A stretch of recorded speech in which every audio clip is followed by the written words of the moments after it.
Fantasia Grand Fanatic. We will be seeing a returner on the screen. Björn with his Orks, the guy who has given us the best game, this tournament at least, against Johan's Nids. We haven't checked the list of the Nids yet, but we will do that after the scenario. As we saw in the previous game with Björn, he's a really good Orc player, but he got the short end of the stick this time. It is not the cheesiest list I've ever seen.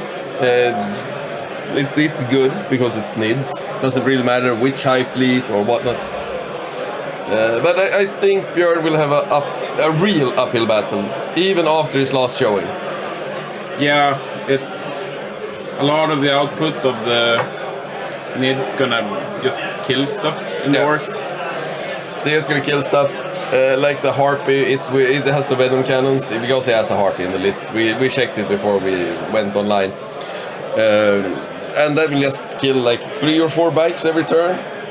Just be shooting, and if he buffs it, then it will be even worse.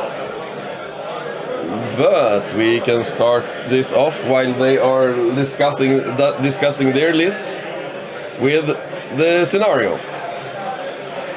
So, Convergence.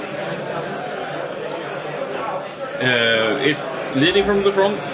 Mission of a player only receives Battle Forge CP bonus at the start of their command phase if their warlord is on the battlefield or they are embarked on a transport model that is on the battlefield. Yeah, so keep your warlord alive.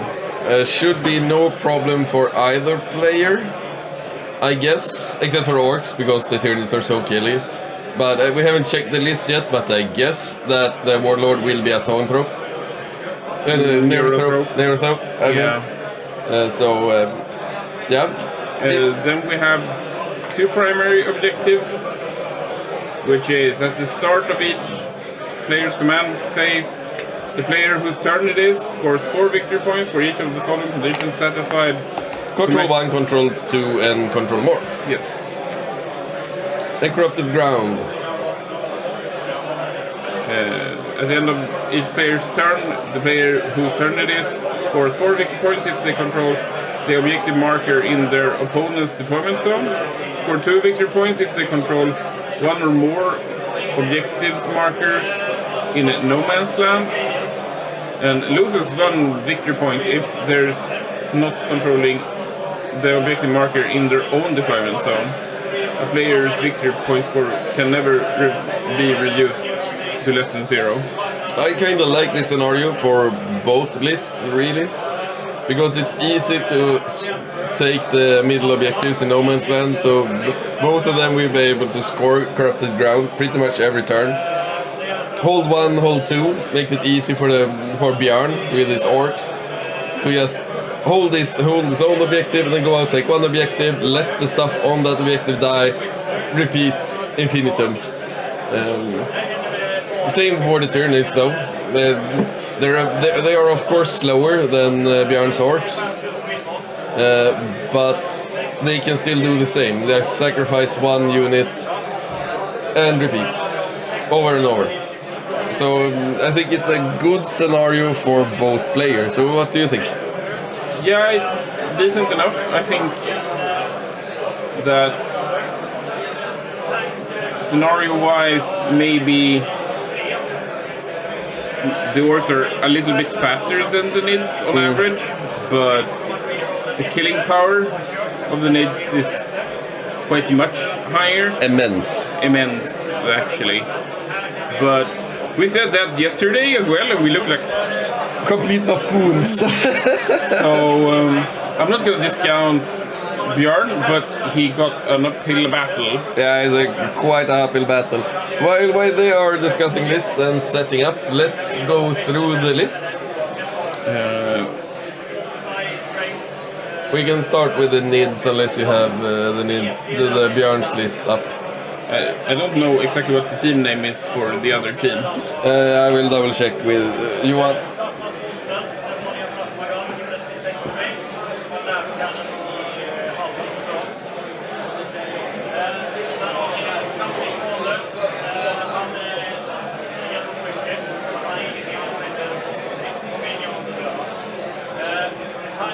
facing team Sex, Rum and Coke.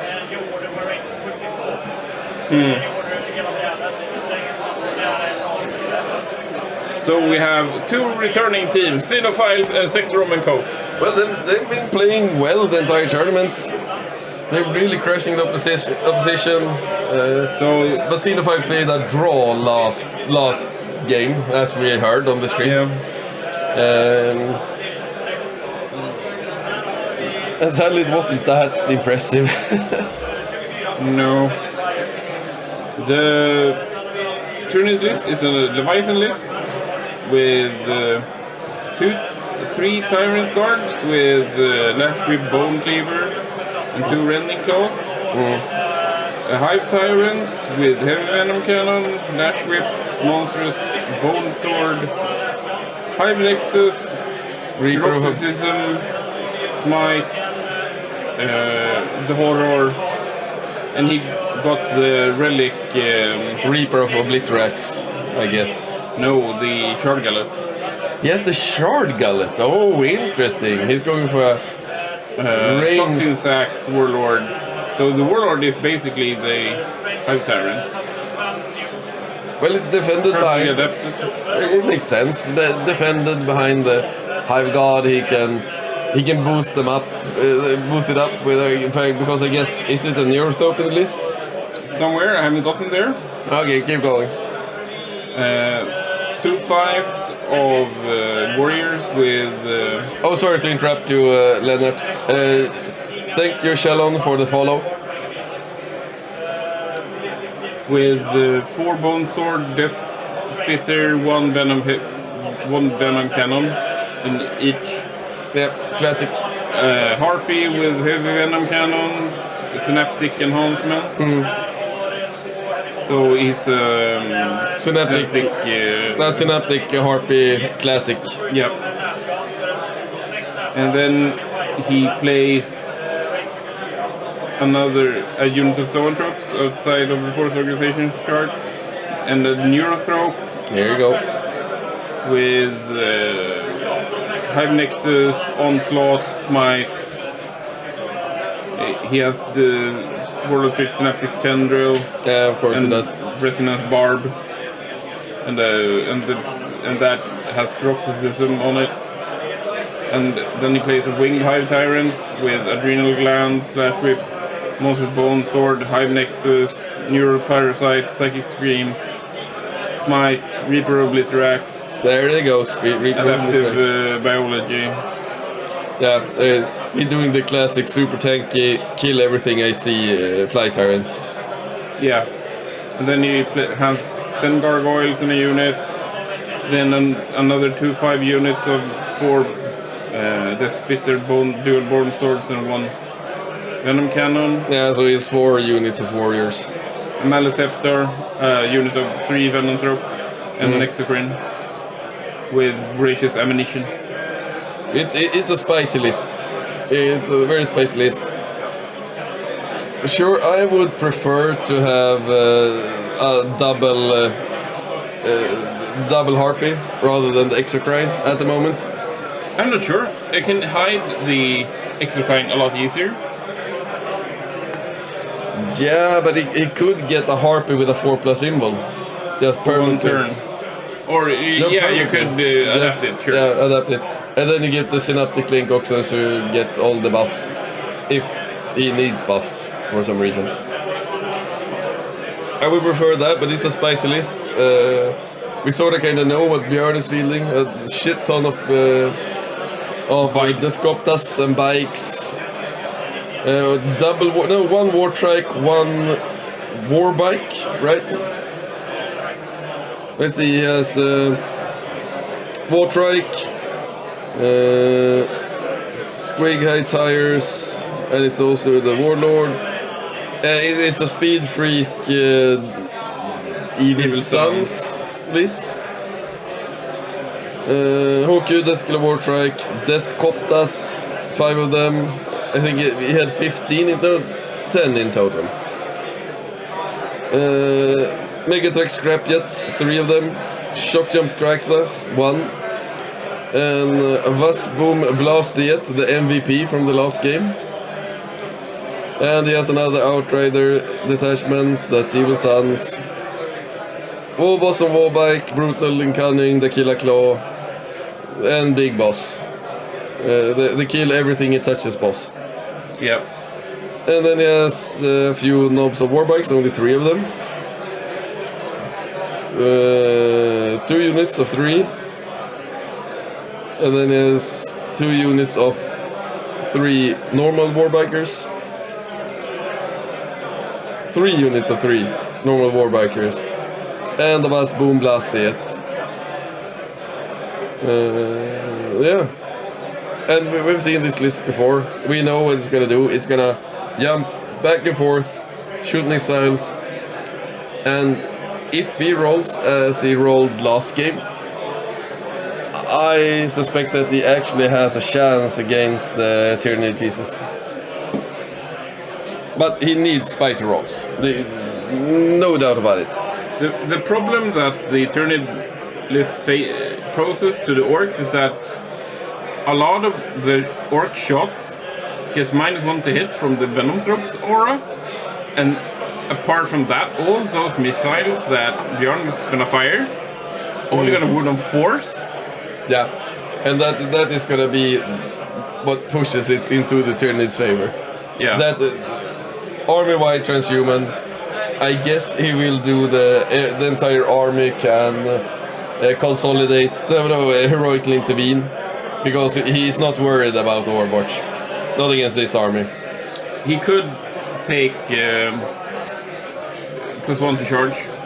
He could take +1 to charge, but I think that would be a misplay because he's playing Warbikers. He is gonna push up on those objectives and stand there, so you could get quite short charges anyway, turn 2 and 3, maybe even turn 1 with some of the units. If you move up just 3 bikers, flying with the Fly Tyrant, kill those 3 bikers, and then move again, overrun, get away, because nothing will be within 6 inches of that unit. No. And if there are more than 1 unit on that objective, still dive in, because you can shoot off the other units, and then dive in, kill, run. Yeah. So it's gonna be interesting to see what secondary Björn. It will be interesting, and I will go and check.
Ronin, do you mean the Nid player from on this game? Does he generally play Space Marines? And what flavor of Space Marines?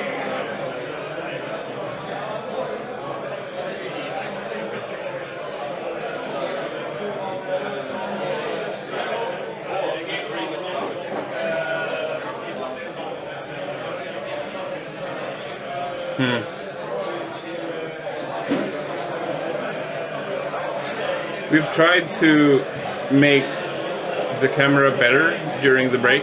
You can tell us if it's better.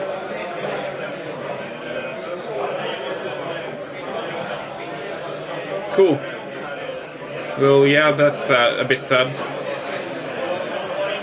But like, Nid's gonna be tuned down when the chapter proof book comes, basically, and then we will see what the changes to command points and mission brings as well.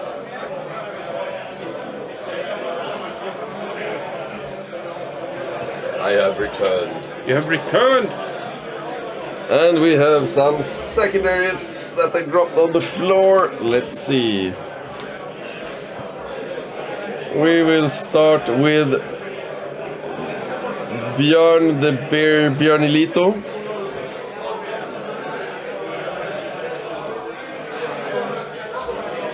I will just adjust. Oh, okay.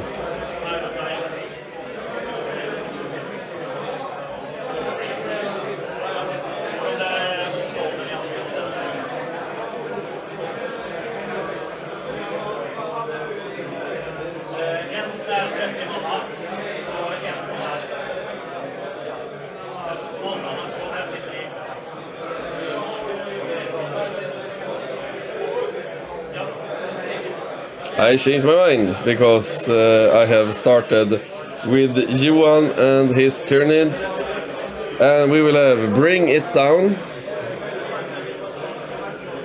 Sounds good. It's a good choice, Stranglehold. And Banners. And for our guy, the guy who has given us the best show so far,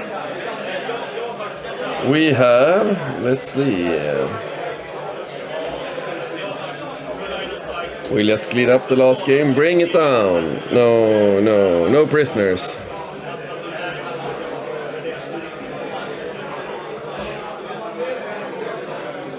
And bring it down. That was correct there. And engage on all fronts. So it's there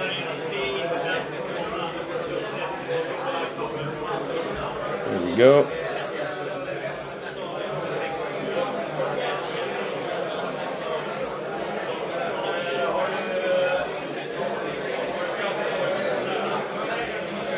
Well, looking at the secondaries, both of them have made very good picks, according to me.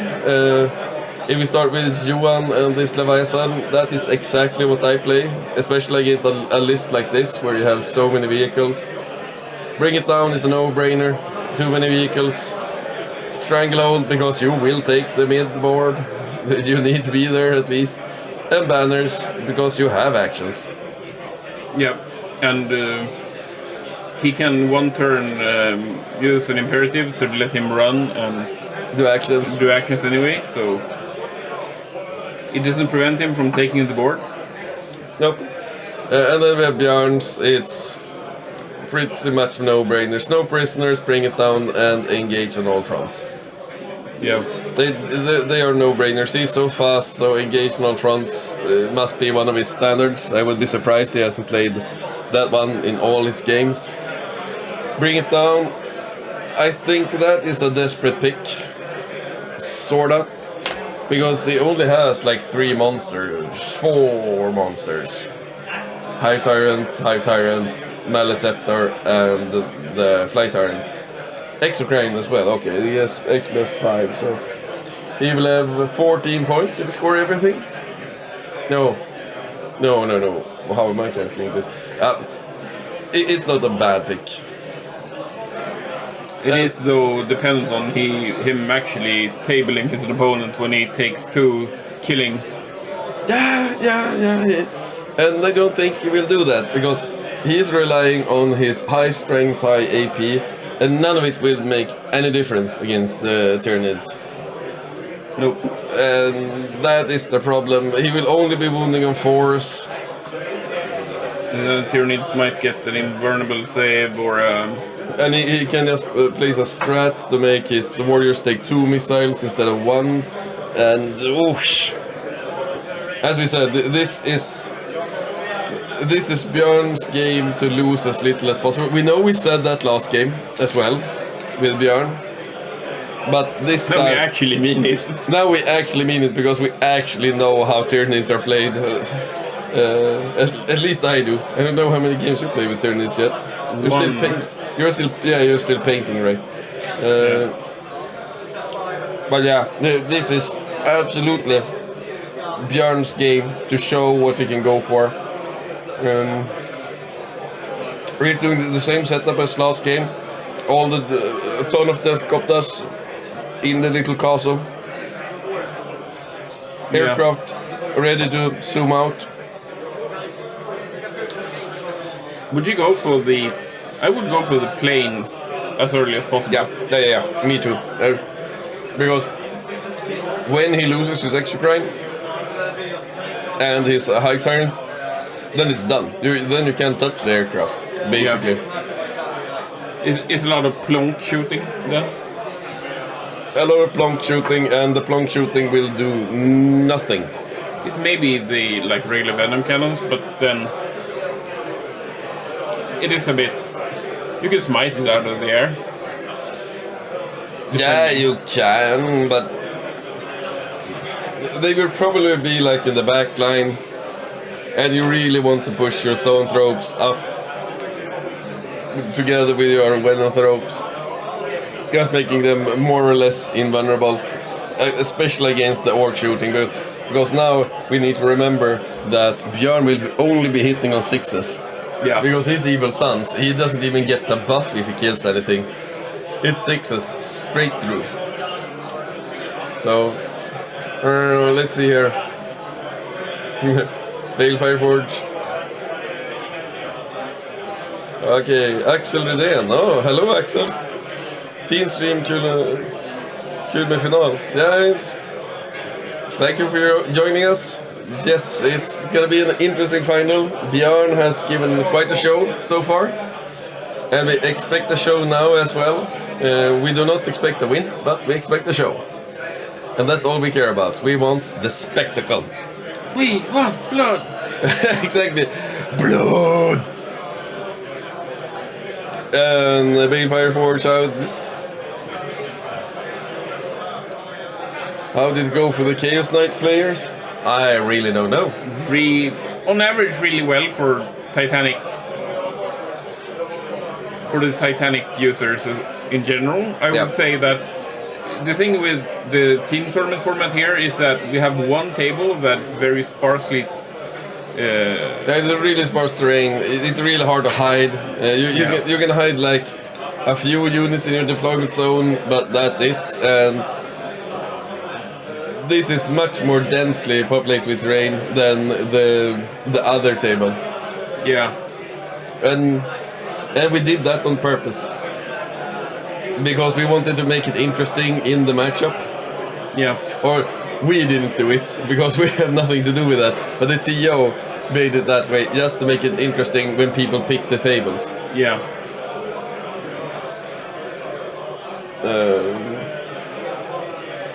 So we have the setup.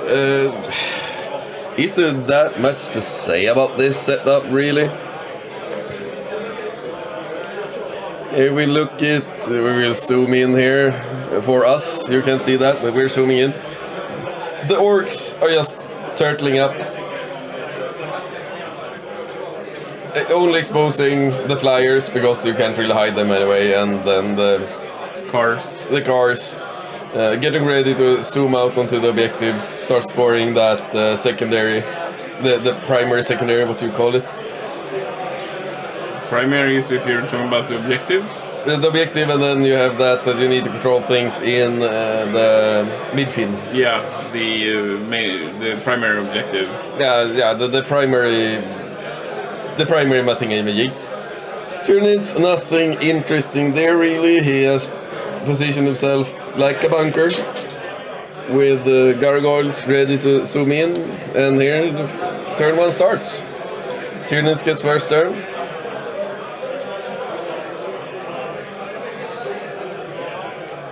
I think actually Tyranids wanted the second turn, to be honest.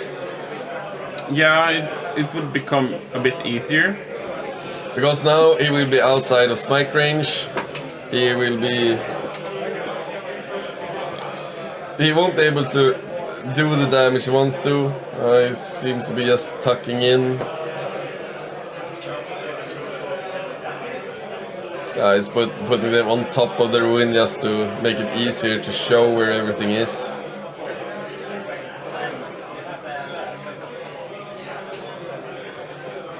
Measuring so that he's further than 1 inch from the wall.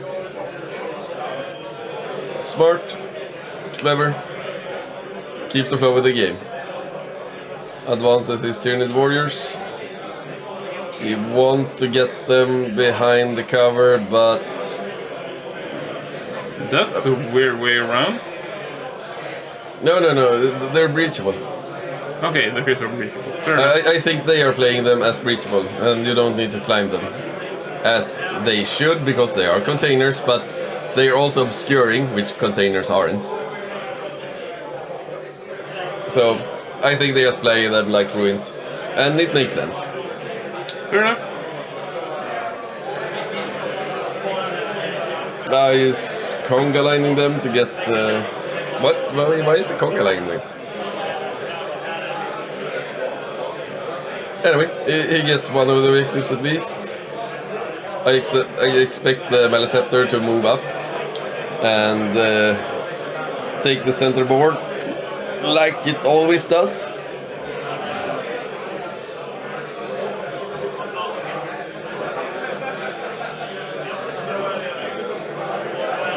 Now sing the Song of Repentance. What is that? I have no clue. Vi har gått i samma klass i snart ett år. No. No. Sommar, sommar och sol. Havet och vinden och doft och kaprifol. Vill ha dig i mörkret hos mig. Tiden den stannar när vi drar vid varann. Yeah, sure. It could be him having flesh hooks. Did he have flesh hooks? I don't think so. I think they just play them as breachable.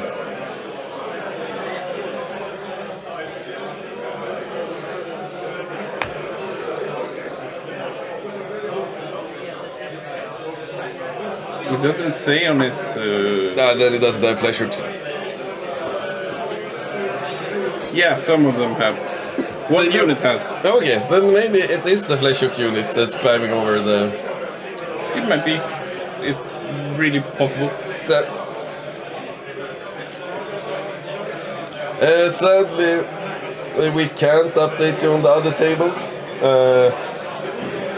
If you're me, if we can show you the other tables, because we only have one camera. We had 2 cameras. One of them are so dead it couldn't be deader. Nagash is more alive than that bloody camera.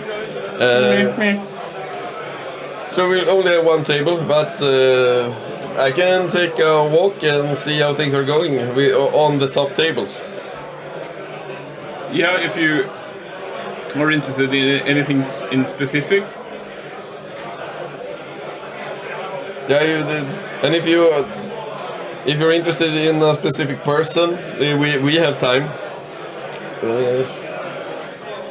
Then we could look them up and see how it's going for them.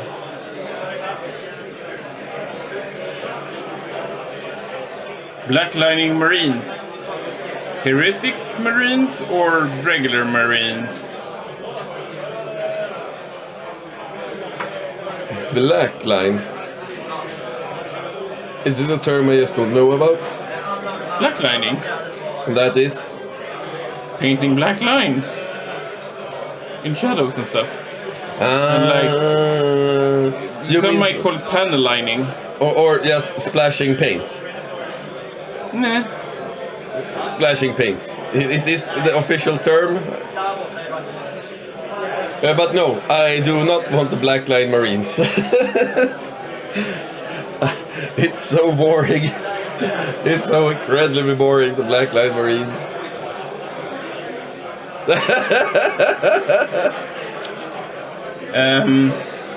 I cannot condone using violence, but there might be accidents later. Well, I'm running after this stream. I need to get to the train. Fair enough. It should be fine. It should be all fine. Yes, fine, yes, fine. Well, nothing unexpected is happening. He's putting the gargoyles on the mid objective as according to tradition.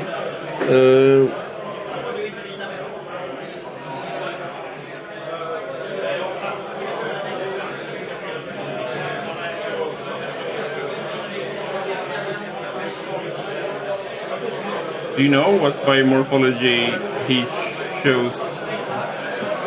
Just so we have some context. On the flight Tyrant? On the flight Tyrant? No, for the Tyranid army. Like, he can change the adaptive one. Yeah. Double check. And Björn needed something, maybe.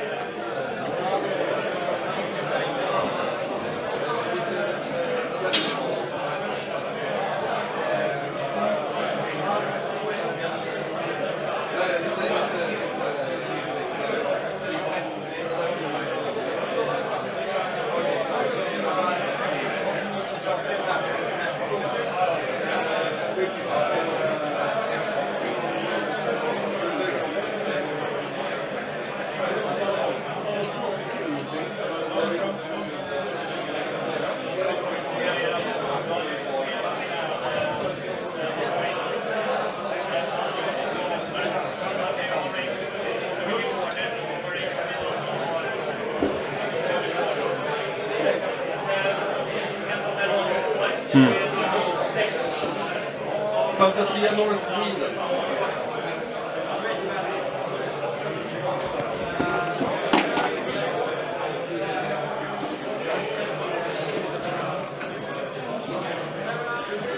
Someone's moving the harpy. Is it the flight Tyrant? Maybe. I think it was the flight Tyrant. I'm pretty sure it was harpy, but it doesn't really matter. No, the harp is the one looking into the wall. Okay. Then it was the flight Tyrant. And that's a really odd placement, looking into the wall. I don't really know why. Oh, the adaptive biology shows was the standard re-rolling one wound roll. Yeah, sure. It's fine. Yeah, for his army, yes, because he's a lot of really heavy shooting. So we're getting one of those extra wound rolls on his shard gullet, on the heavy venom cannon, the exocrine. Sure, the exocrine doesn't really need it, but it's still good. Probably better than the options we mentioned earlier. Yeah. Heroic intervention.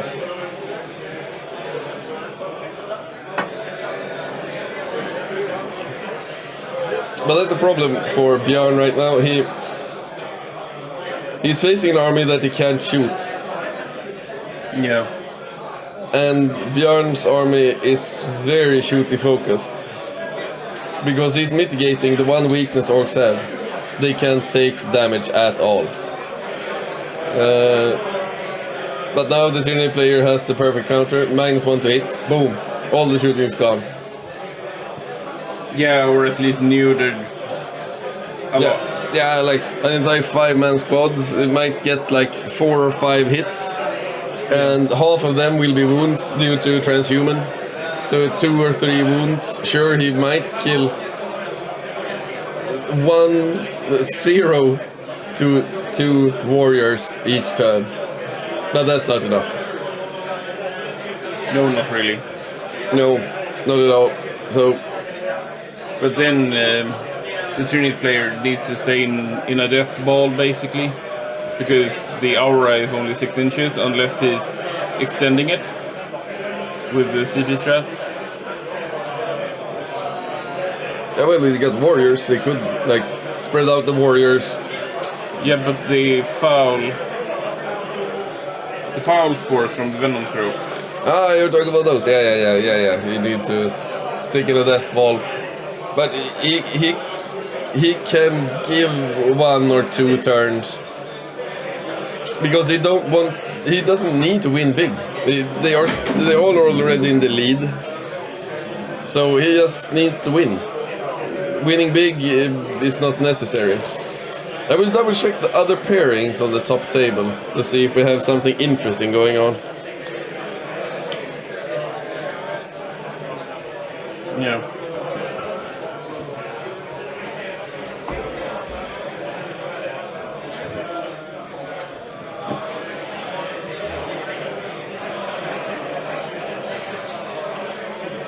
So the harpies, or not the harpies, gargoyles.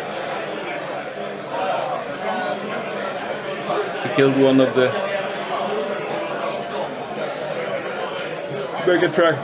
Megatrack scrapjets.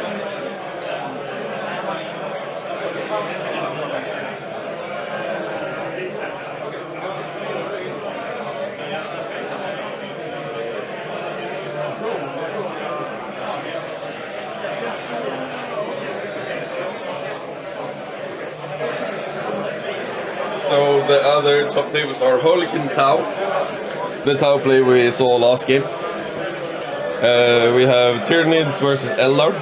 Yeah. And we have... what was it? It was, Grey Knights versus Adeptus Custodes.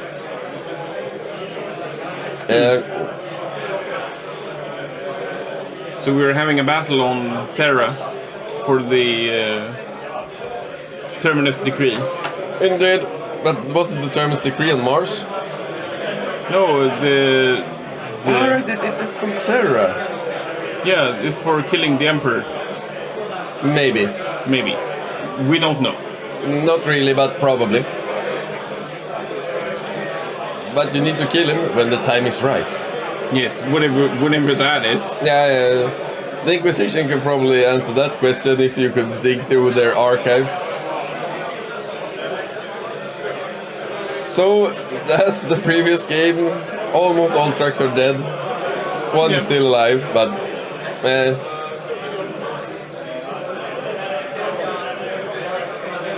As we mentioned before, I think he wanted the second turn.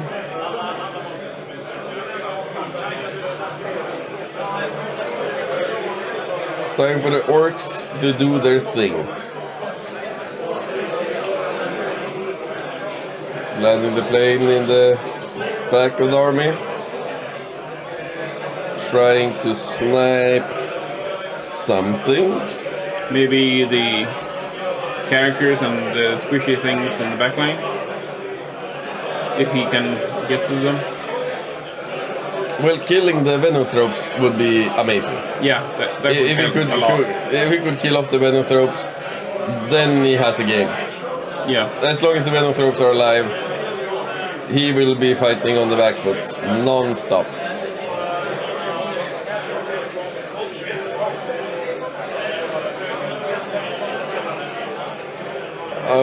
Okay. He didn't really have... Okay, he had a movement to get there. Yeah, now he controls the center objective. But the gargoyles are... they're obsec. Yeah, but he has 2. Yeah, sure. So he has 2 obsec units. Here we go. 1 black unit. Going to take one of the objectives.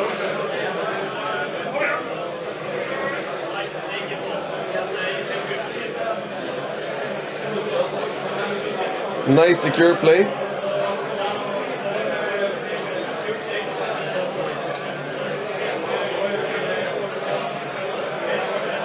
Björn gotta be really careful about using them death copters. Yeah. We will probably see a repeat of the last game. Where he pushes forward, spends command points to move them back and put 1 in reserve, deep strike it next turn, and do all that movement shenanigans. Because I guess he wants to down probably the gargoyles.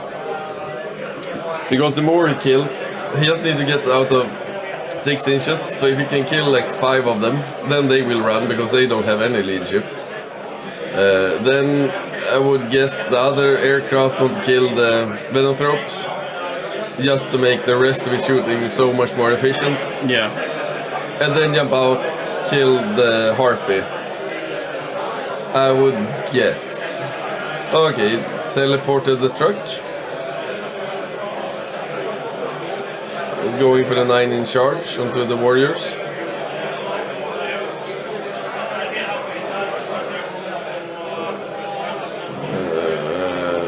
Well, it's engaged on all fronts. Yeah. He's secured now, so I guess it's worth sacrificing one, whatever it's called, teleporty, shooty buggy. Yeah. He can't afford to do those plays many times though.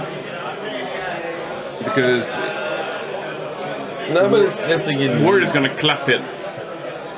Yeah, but I think what you want to do is now shoot it, make Johan do a whoopsie, and remove the model from the objective.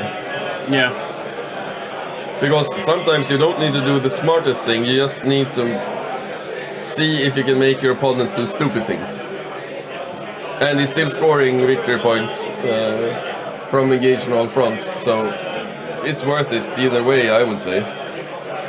And the Tyranid player got more or less 0 inches turn 1. Like the Maleceptor is still hiding. I don't really know why, to be honest. I would be more aggressive with it. Because he can hide it from some of the Death Coptas at least. And I don't think if he gets the -1 to hit bubble on the Maleceptor, and I guess he has the 5+ Feel of Pain on someone, just throw that on the Maleceptor as well, then it won't die. And then you get that really nice Mortal Wound explosion up into the midfield from the Maleceptor.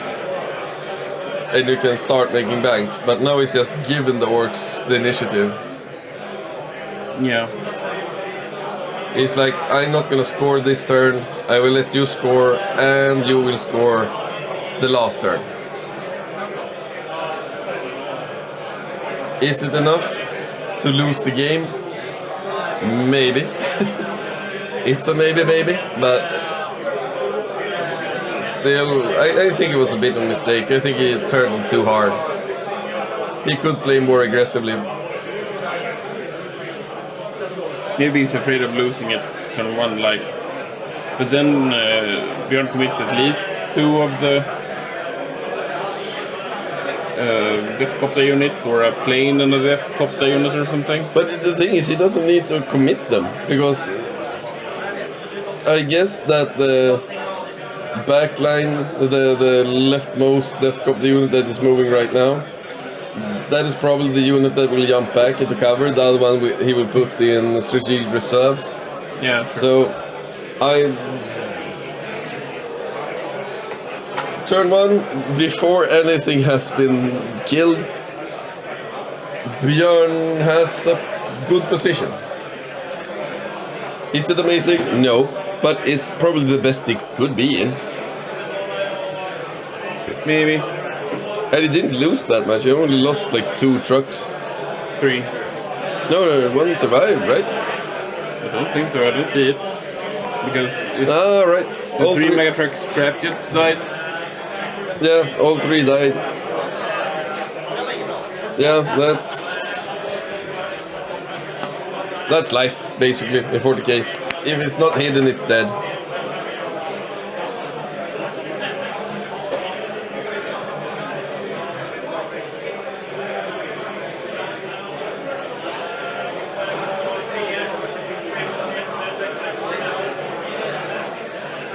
I think they're measuring where they will return to.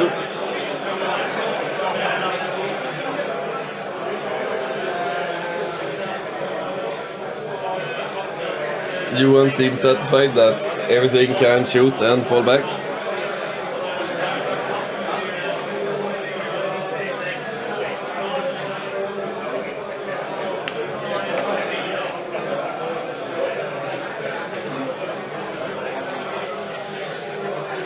a little bit of bantering going on.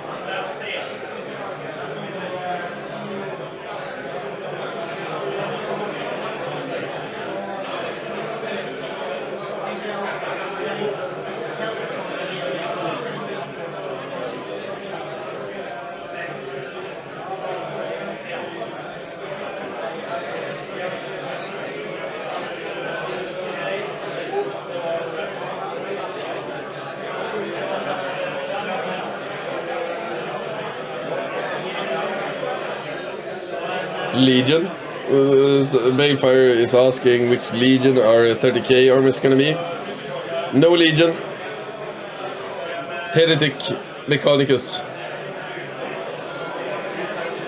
I have no clue. Have never played 30k. Probably one that could, probably 1000 Suns or something that could use a lot of magic. In 30k? Yeah. Yeah, makes sense. But I have never played 30k, so. I have also never played 30k, but I played 8th edition, so it's basically the same.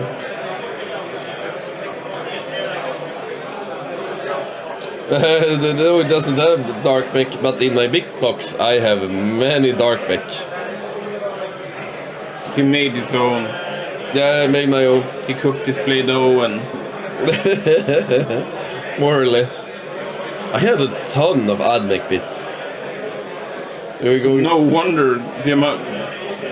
Considering your AdMech army. My former AdMech army. Yeah.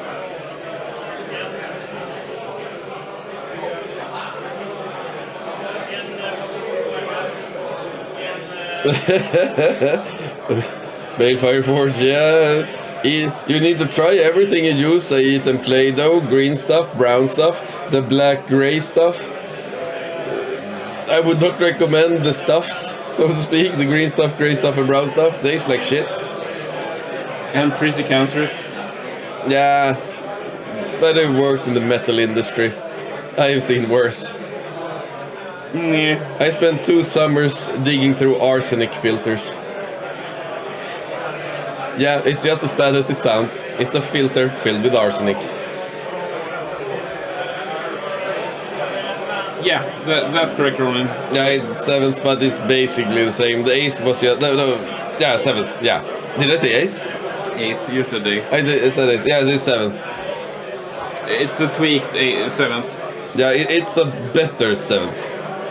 But it still have... If we're gonna be skeptic, it still have rule bloat. It is not as easy to get into as Warhammer 40k. Because you still need... Yeah, I would say so, like getting into it. Because you still need to know what does Ren do? What does Fleshbane do? What does Armorbane do? And so on. There's so many small special rules that you need to know just to play the game. Like a salvo weapon. Can you shoot that when you walk? What does a second number in a salvo weapon do? You need to know that, otherwise it's just you can't play the game. You have the same issue with Orks, though. What? The Daka weapons. You need to know how Daka works. But that's an entire army. Like the entire army has Daka, almost. But in Horus Heresy, every single weapon can have like 4 special rules, and I hope they slim that down. Because that was turned me off against the 30k before. Too many special rules on everything. Everything has so many special rules. And sure, when you know all of them, then it's fine. But until you know all of them, it's not fine. Hop into the water is fine. Yeah, it's fine. So, some more shooting going on?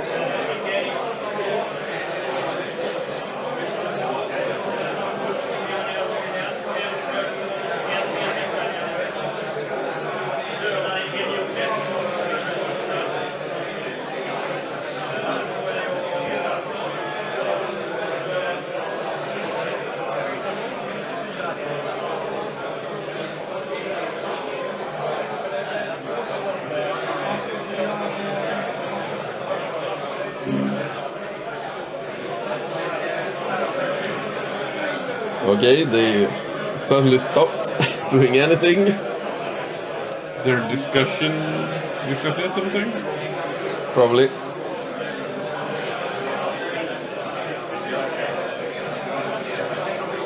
I would actually agree with you, Balefire. Look at the rules first. Look at the models first. Look at the rules later. That's what I'm doing. Focusing on the models. Yeah, I know. I'm not gonna play competitive 30k. I'm gonna build something that looks cool on the table. That's it. I mean, it's a good thing, and sooner or later stuff gets good. I play not competitive 40k. I'm the total opposite. I need to see rules. Yeah. But the autistic gene in you is strong. Very strong. Yeah. I like nice written rules. You do. I don't really care. As long as the game is fun, I don't really care.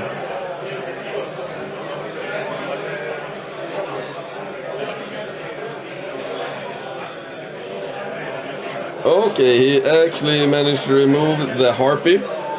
That's good. That's a good pick. No, that was that the fly tyrant? I will need to double check. I think that was a fly tyrant. The harpy is the one looking into the water.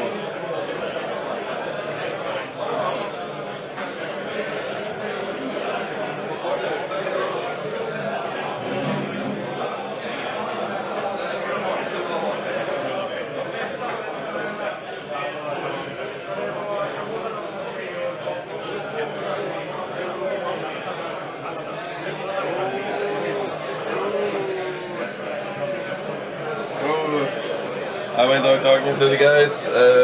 It was the harpy that died, and I thought so. And one of the Venom troops survived just because of transhuman. If it didn't have transhuman, all of them would have been dead, and he would not have the -1 to hit. But it looks good going into turn 2. Yeah, that's a good turn 1. It's a very good turn 1, picking up the harpy. The Tyranid player is playing way too defensively for my taste. And now, exactly, what will he kill now? Well, you can kill the bikes. Thank you, and good night. Jump dragster, maybe? Yeah, and then the dragster. But that's all that's gonna die. This is a very good orc turn 1.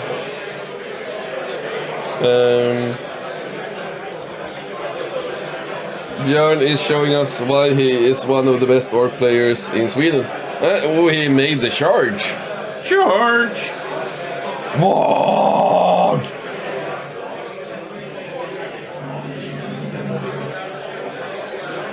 So let's see. 3 hits.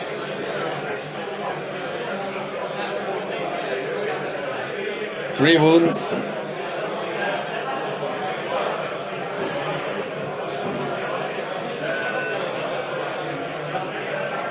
Healer pains. Kills one, damages one, another warrior.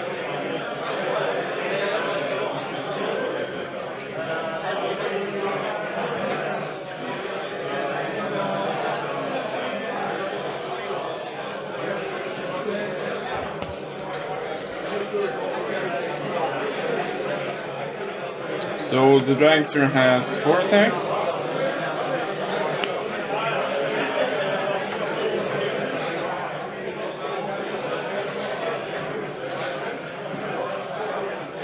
So blades, so it has strength 8, -2, damage 2. Probably reduced to 1. Maybe. Maybe.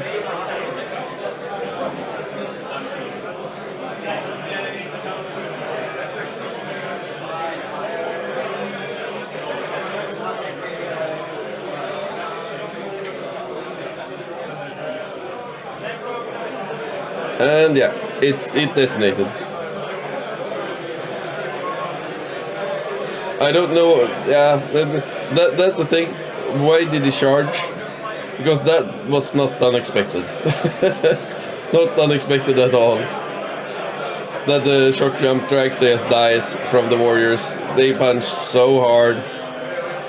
It was no chance in heck that the Dragster would survive. No. That was a misplay. I think he got hubris. He should just have kept the engagement front point. But now he just lost it.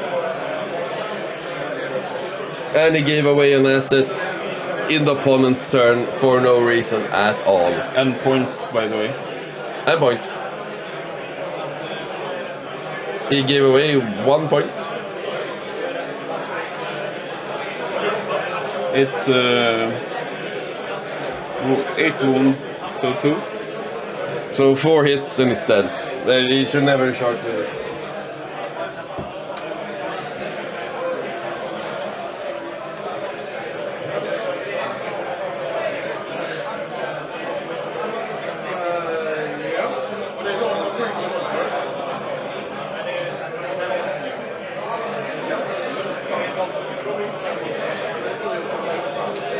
So heading into turn 1. That's 2, you mean? That's well, yeah, turn 2. Heading into turn 2. Björn is sitting on 16 points.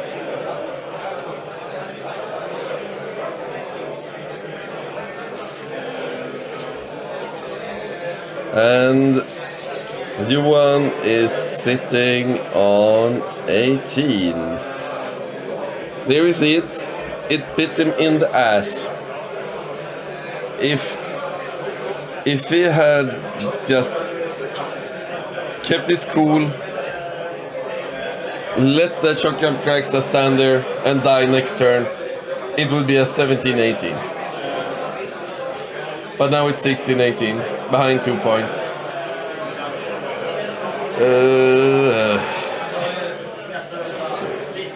And he has freed up his warriors to do something else. Now I don't know really what should go down there. Maybe the gargoyles, and then send something new into the middle. But that was unnecessary. A very unnecessary sacrifice by Björn.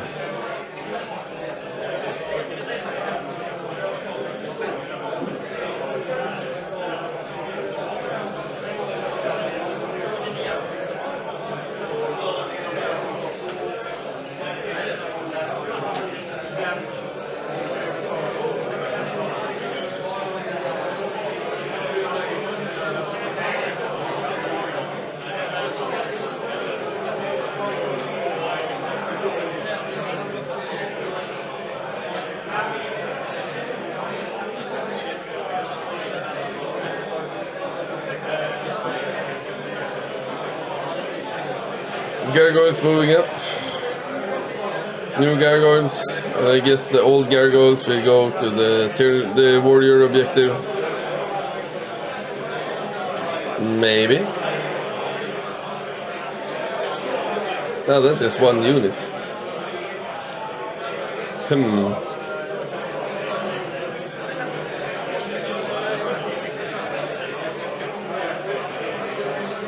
A lot of pointing. A lot of pointing, a lot of hand gesturing. Yep. Here comes Malle the Maleceptor.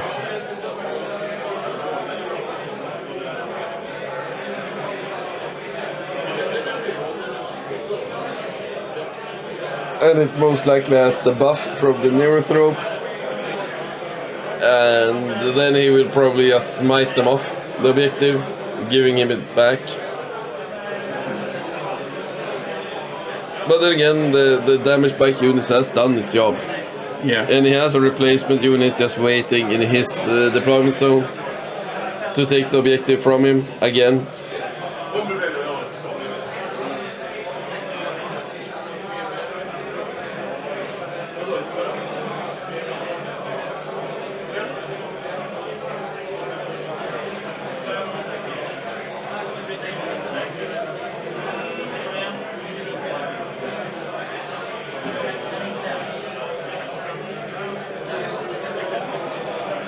a little bit of advancing with the warriors in his castle.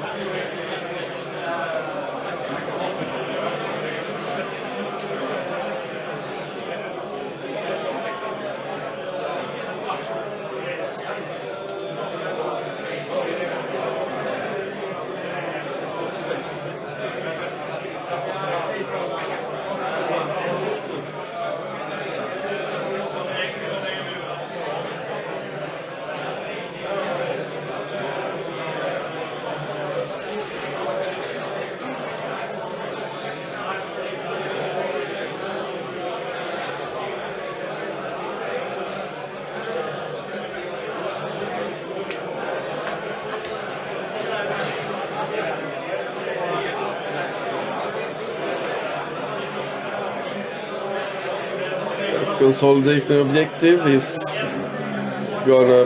Oh! But why didn't he move the warriors behind the ruin?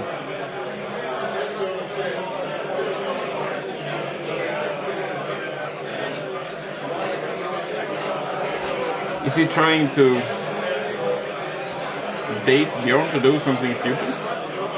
The thing is, you can't really bait anything out of Björn's list. That's kind of the charm with it. Kind of the what's so nice about it, because Björn will just play his game, and you can't bait him to do anything, because his game plan is so solid. I can't see why you shouldn't place the warriors behind the ruin just to protect them a little bit more. Because now he could actually snipe them with his death coptas. Maybe even steal the objective if he really wants to. Like shoot the deep strike, the death coptas he put in reserves. Shoot. They will probably survive and then charge and kill them. But death coptas are like the ultimate killing warrior units if they're one-on-one. Just because of the amount of attacks. Yeah.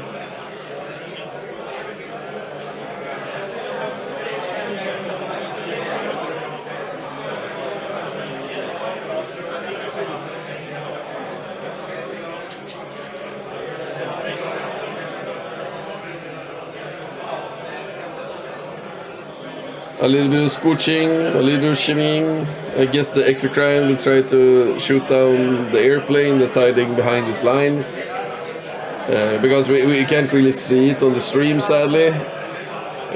But he has an airplane standing behind his name, behind the Björn's name sign on the stream.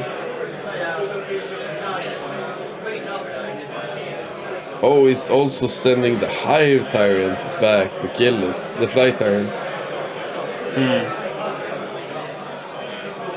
That's a lot.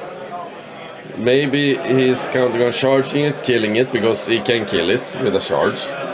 Easily. And then he will overrun and push the Hive Tyrant back up the field. It's not impossible. Kinda makes sense. If he could like charge it, overrun, so he gets back into a more aggressive position. Yeah. Because right now it feels like Björn has the aggression. Yeah, he has better board control, but we will see after the Tyranid shooting phase, because it is quite a shoot the Tyranid list.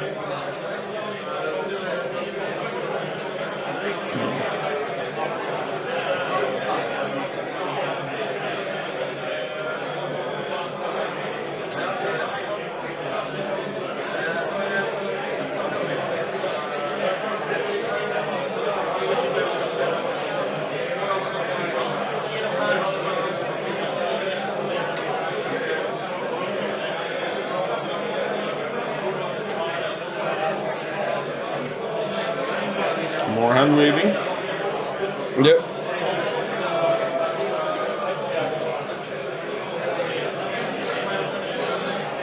Finally some shooting.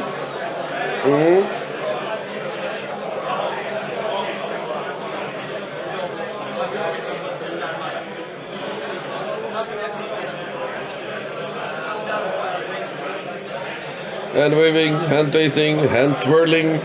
They're doing all the hand motions. hand pointing. Or just pointing. Dice flipping. Dead biking. Be right back.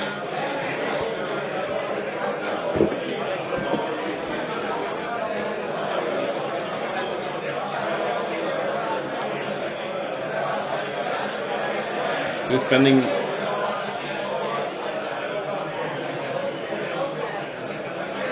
some CP.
looking at rules, apparently.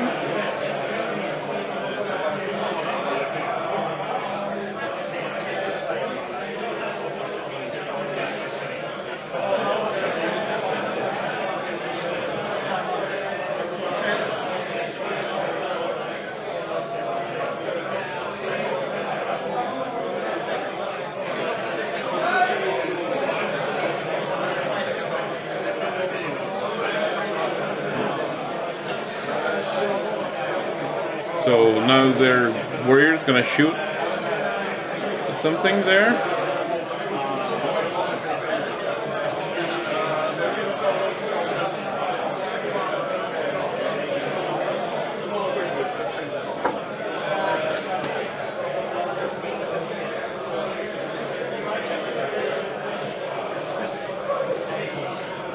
I double checked the other top tables. I don't really know which team everyone plays on.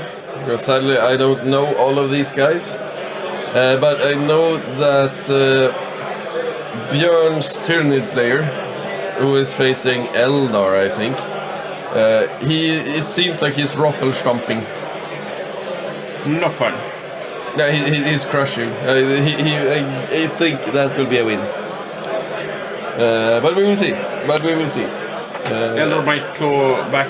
Yeah, that's the thing. Eldar are. It's a lot of firepower in very few troops. So Yeah. all of a sudden they just make a grand comeback and boom, everything's over. But what have I missed when I refilled my? A lot of pointing, some CP usage. Okay, a lot of the finger twisting and stuff like that. Yeah. Okay. So nothing really. There's been some shooting and stuff. I don't see anything substantial has died. Not really. Still only one dead warbiker. But I think if he's losing the harp at turn 1. It's really important that you like reboot yourself after that. If you lose a piece that you find important. Yeah, you need to have a backup plan. Yeah. You must have a backup plan. You cannot just rely on a few pieces. And especially if you feel like, okay, the plane is gone. Now, okay, not really that surprising considering how shoot he is. But you need to have a backup plan now. And I think if we just rely on the durability of the Tyranids the pressure he can give, and the shooting that he has. Yeah. Because having that transhuman on the entire army all game long, it's gonna suck for the Death Coptas.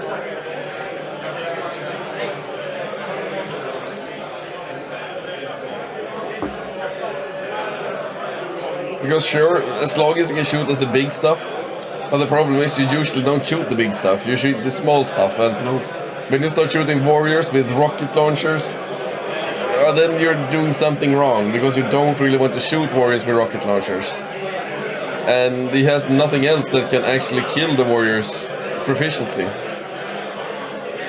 And that was a warrior unit. I will just double check.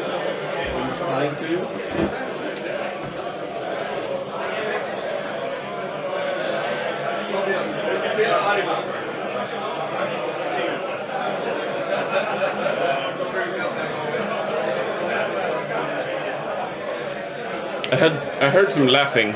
Yeah, so, he overwatches with the aircraft, and I told him do a repeat of Ariman, because last game he one-shotted Ariman in Overwatch. Anyway, it is warriors that's connecting in the top left-hand side, and now the high Tyrant charged into the aircraft, and he's overwatching.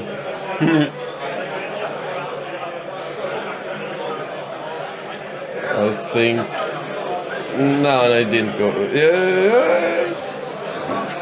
Is he re-rolling it? No. It went through.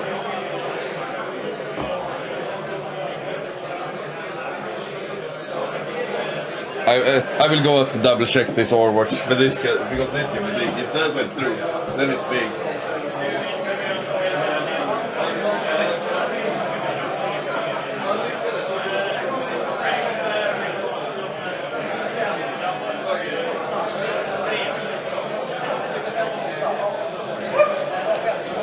He re-rolled the same and he succeeded.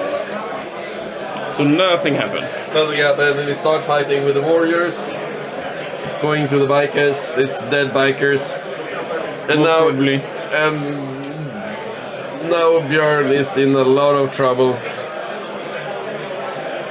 Sure, he can land his Death Coptas behind the containers on the left side, nuke the warriors and retake it with the other bike unit, because he can't charge. He can't fight in melee with the Tyranids, it's just impossible. But then he will at least have two spots, two objectives, but still, it's an uphill battle. And I don't know, can the Death Coptas get vision on the Maliceptor? I guess they can, if they just go right. Yeah.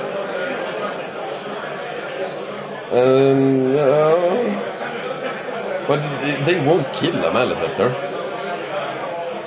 I mean, their strength 8, AP -2, so it's basically a 4-up invo for the Maliceptor. Yeah. And 3 damage. I mean, it can hurt. He can't remove the Venom Tropes anymore, because the aircraft is dead now. Yeah. Like my high tire, exactly. The aircraft is dead. He overrun and moves it into an aggressive position, as we said. Like a fly tyrant with the Reaper of Obliterax, it like one shots a knight. So aircraft is nothing. Then you spend a lot of CP. One shotting a knight? Yeah. Well, not if you have smited it once or twice. Yeah, of course. But I thought that you said you would do it just... No, not straight out of the box. Not straight out of the box. But with all the support Tyranids has, Fly Tyrant with its speed, and we'll probably do like 10 wounds to a knight. Yeah. I'm sorry. I am sorry, you know who.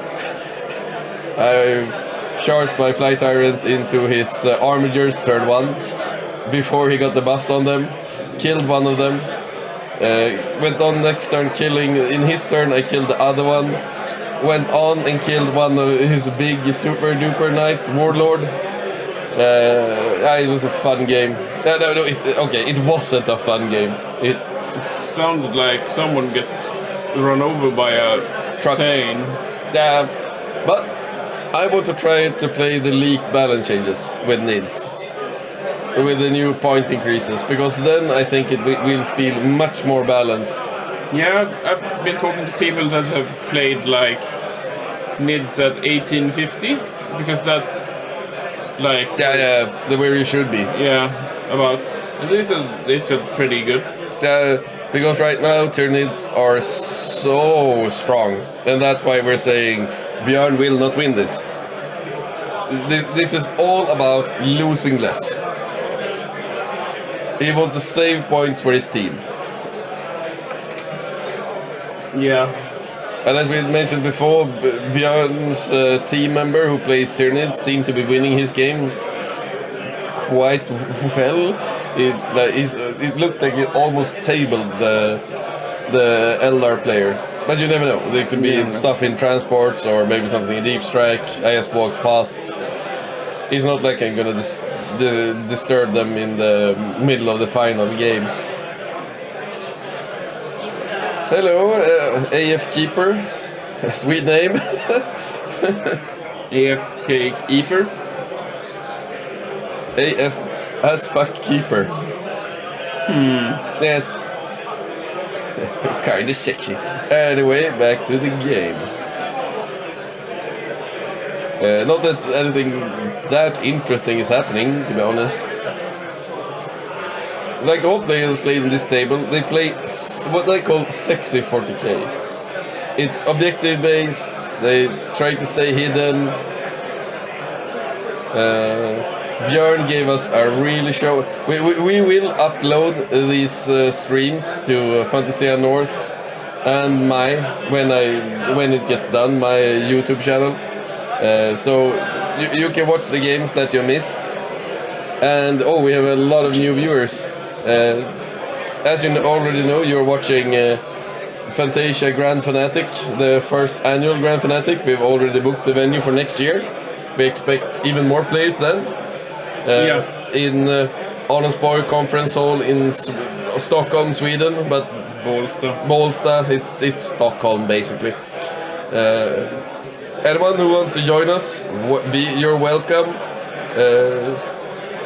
We have technically 3 competitions: the best in show, best painted, the actual game, and then we have winning at the bar. I think I won last night. I'm inclined to agree, but I don't know if you were actually a player in the tournament though. But organizers can also join in on the best in bar competition. There's no rule against that. Okay. And this is the final game between. I forgot their team names. But this Sex Rum Coke. Yeah, Sex Rum and Coke, and they play. Xenophiles. Yeah, the Xenophiles is Björn with his Orks, who has given us a sexy display of Orc action earlier today. We hope. Yesterday. It was yesterday. And then Johan with Sex Rum and Coke. Sex Rum and Coke playing the Nid pieces.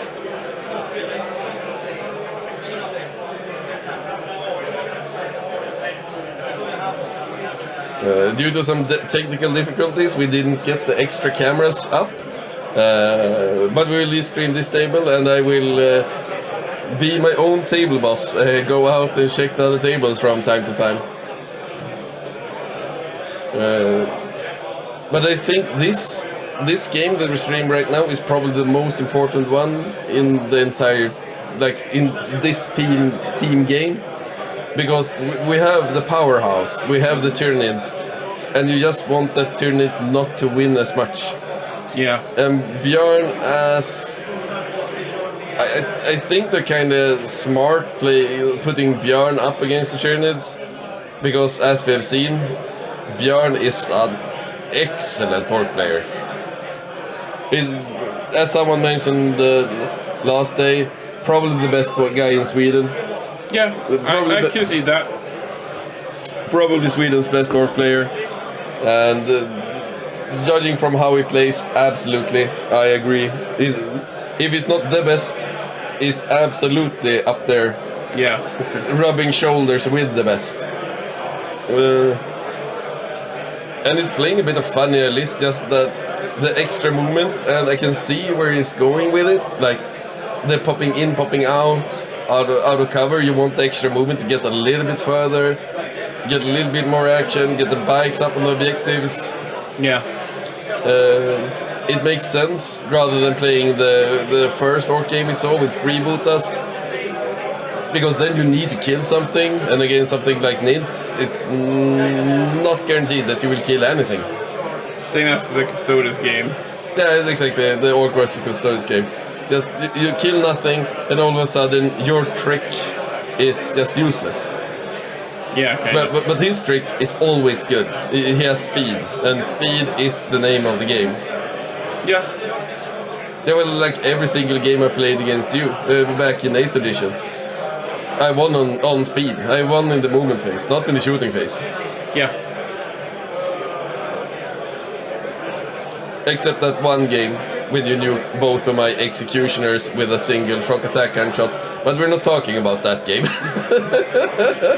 that gun was just busted. It was so amazing. The story behind that was that he has actually shot it with what is it called? That field artillery? Smasher gun? Yeah, Smasher gun. Yeah, Smasher gun into one of my executioners. I played Iron Hands back then when they were busted. He shot one executioner, got it down to like 4 wounds, detonated one of the executioners with a shock attack gun, and then it destroyed the other executioner that also detonated. So it was a chain reaction that killed half of my army. Killing a lieutenant or something like that. Yeah, you killed a lot of key pieces. No lieutenants. You never used lieutenants in... Yeah, captain? Yeah, I was a captain, because you could give the lieutenant buff. Yeah, fair enough. Do everything, so you didn't really care about that. But yeah, it was a fun game. Or the game that I one-shot a knight peeking out from a ruin. That wasn't against me. No. It was another guy playing Deathwatch who did a big knight. One-shotting a knight is always a great feeling. I mean, I did 17 mortal wounds before my 7d6 damage. 17 mortals! That's crazy. But that gun is no longer in the game. Nope, it's so swingy. It was super duper swingy, because that was the only time it actually gave you anything. Yeah, almost.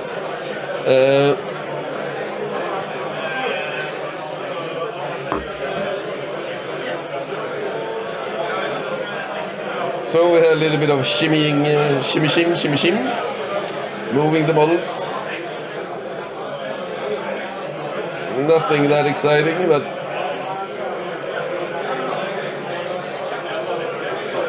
we have a water glass in the middle of the table. Very tactical decision. Mm-hmm.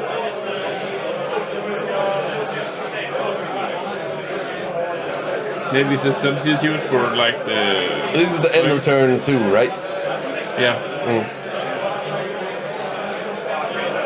They're bumping. Oh, the camera holds. Oh, I forgot to post a picture of the camera. It is the most excellent creation ever. We're holding it together with 2 zip ties and a small piece of like packing tape.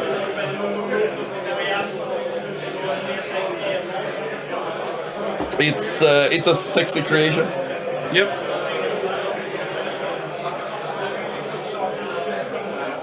And surprisingly durable.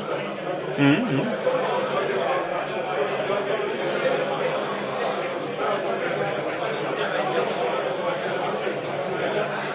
So what?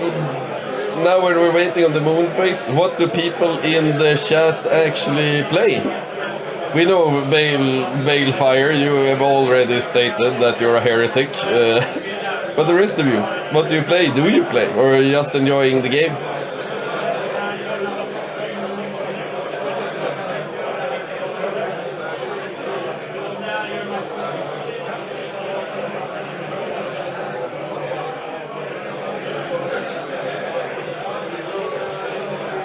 Okay, so he moves up one of the squad. Ah, he's gonna do a switcheroo. Moves up one squad, deep strikes the other squad back on the objective to keep it, and then probably do another shuffle, like put the new unit back in reserves, I think. Not sure.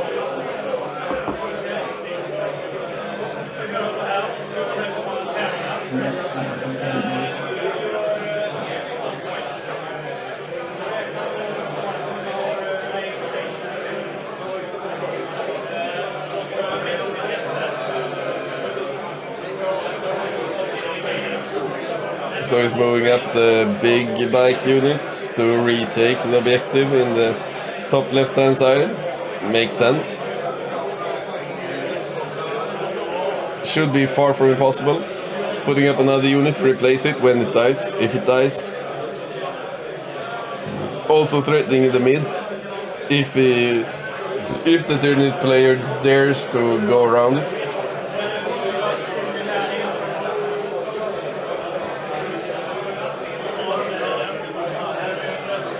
But I mean, the Tyranid player has committed fairly little, like one warrior unit, the Harpy, and that's about it. 2 Venom Thropes. Yeah. But this is not a question about Björn winning this game. This is, as I said, this is about him losing as little as possible.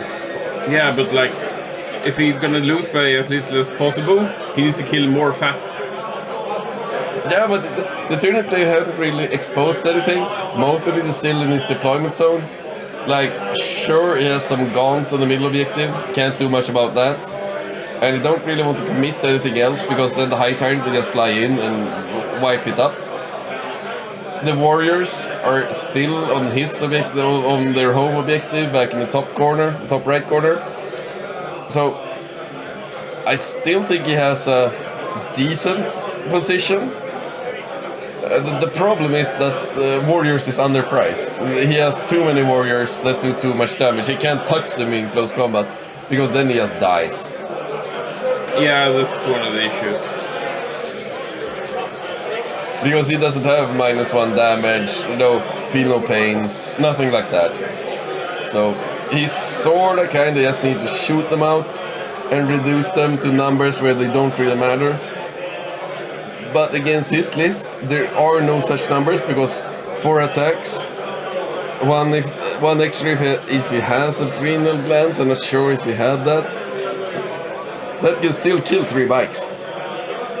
Hitting on 3s, wounding on 2s, slow for 4, 3s against bikes.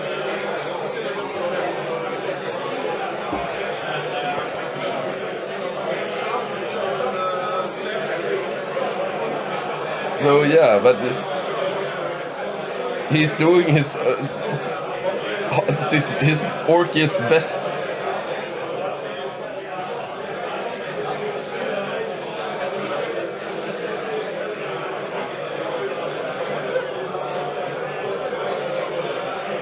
Fla. This looks good going into turn 3. He has removed it from one objective. And with that charge, he may kill the warriors with all the Daka. But I say may, because he can reduce damage by 1 if it's the unit with the big troppas. Yeah. And then all of a sudden he will do no damage, but he has some shooting.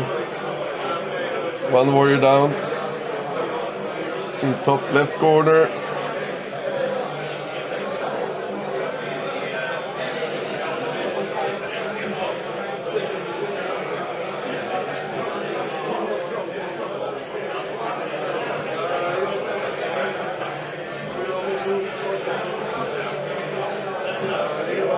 Let's see how many. It seems to be quite a lot of wounds.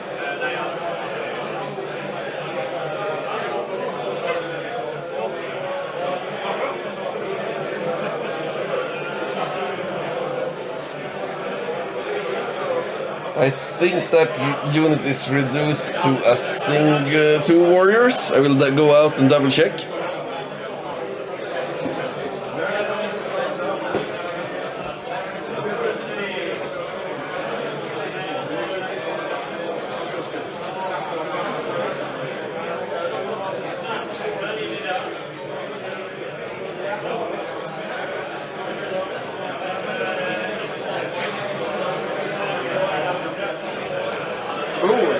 There are 2 warriors left. One is wounded in the top left-hand side, and he's committing his death coptas straight to the gargoyles. Yeah, exactly. That was my thought as well. Interesting play. He will kill them. Yeah. At least enough of them, but. Can he move again after he fought? No. When can he jump back? Is it just after shooting phase or? I'm not sure, I need to check. Because otherwise he's just sacrificed those death coptas.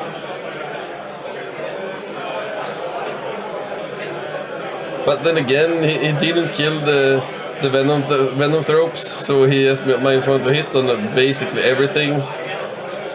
He might be thinking to himself, I'm not gonna do any damage, we're shooting anyway, so just let's get this over with so that we can score some primary, reduce this to 0. Next, no, he still gets 4 because it was control 1, control 2, right? Yeah, control more. Yeah, and more. But you can reduce it down to 4 instead of 8.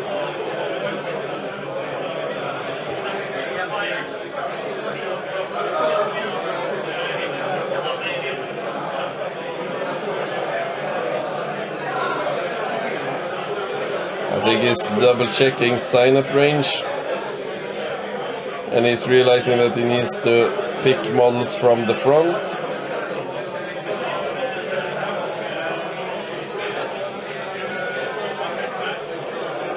Okay, they might be inside of sign-up range.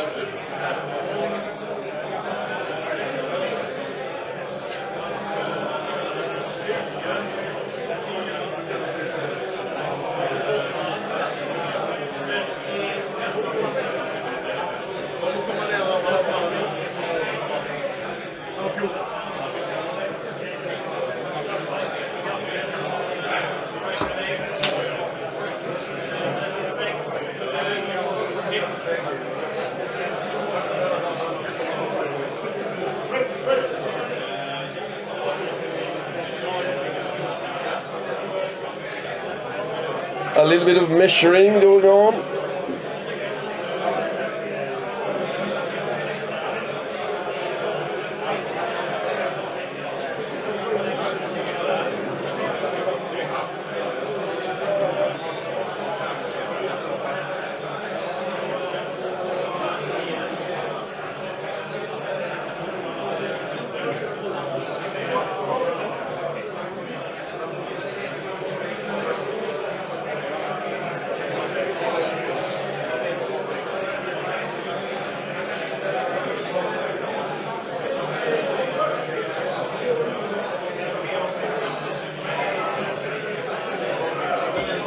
Did you find the strategy? I've found some that it can move in the shooting phase. No, We immediately take a normal move action as if it was the movement phase. well, it is in shooting phase, now we're in the assault The ship phase. is not So. available to charge this turn. Yeah, but he's obviously committed to sacrificing those. End of your turn is attack out of the sun. What? The 2 CP, use the stratagem at the end of your turn, select one death copter unit from your army, remove that unit from the battlefield. In your reinforcement step of your next movement phase, you can set it up within. Oh, so he can remove it. Yeah. I hope he does. He should, I guess. It depends on how many CP it has. Yeah, exactly. It depends. I didn't remove it. Tyranid turn. I will go out and check the files.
Yeah, he realized that Björn realized that he goofed. That was happened when you're on game 5. He goofed. He should have fought with his Killa Claw character first on Warback. That was engaged with the Tyranid warriors. He didn't. Splat. Because warriors are bullshit. And I say that as a Tyranid player.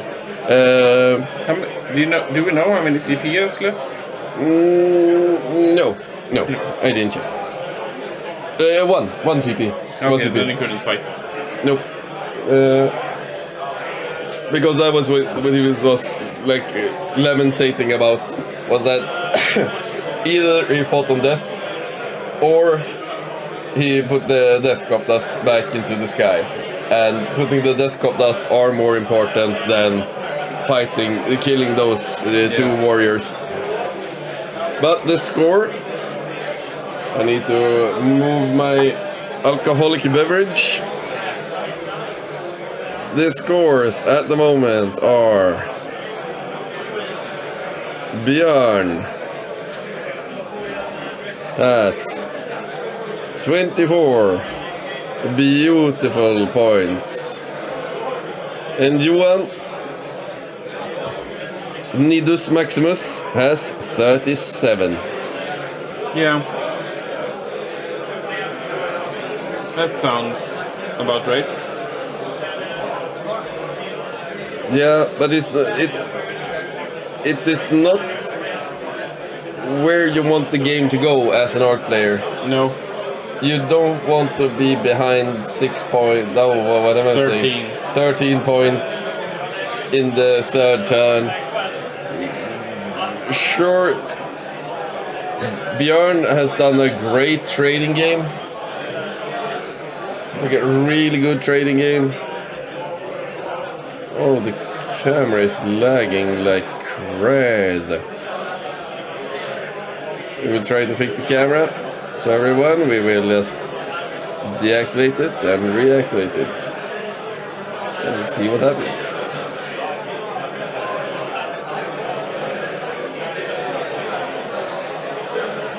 It should come on shortly. There we go.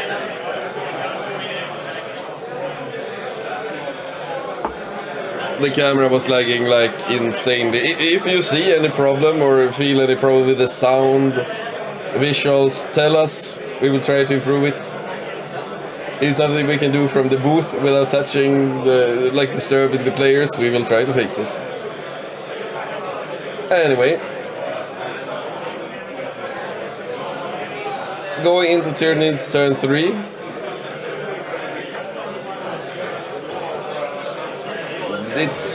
He has a good position. Okay. Where is the high tyrant going? He can have very, very close discussions with something. But what? I must double check because we've the killed tournament. the RP. But the tournament organizer gave us a really bad battle mat for streaming.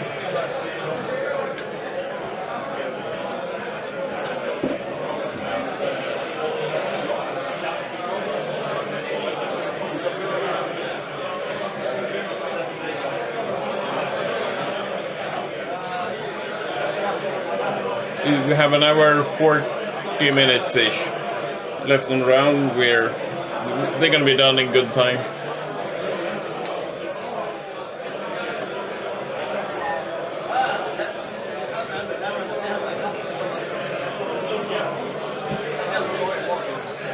Well, both the warrior, I just double checked if there was something close to the hive tyrant, and there isn't. I think he's just expecting that he can smite off the bike with the Maleceptor, which he can.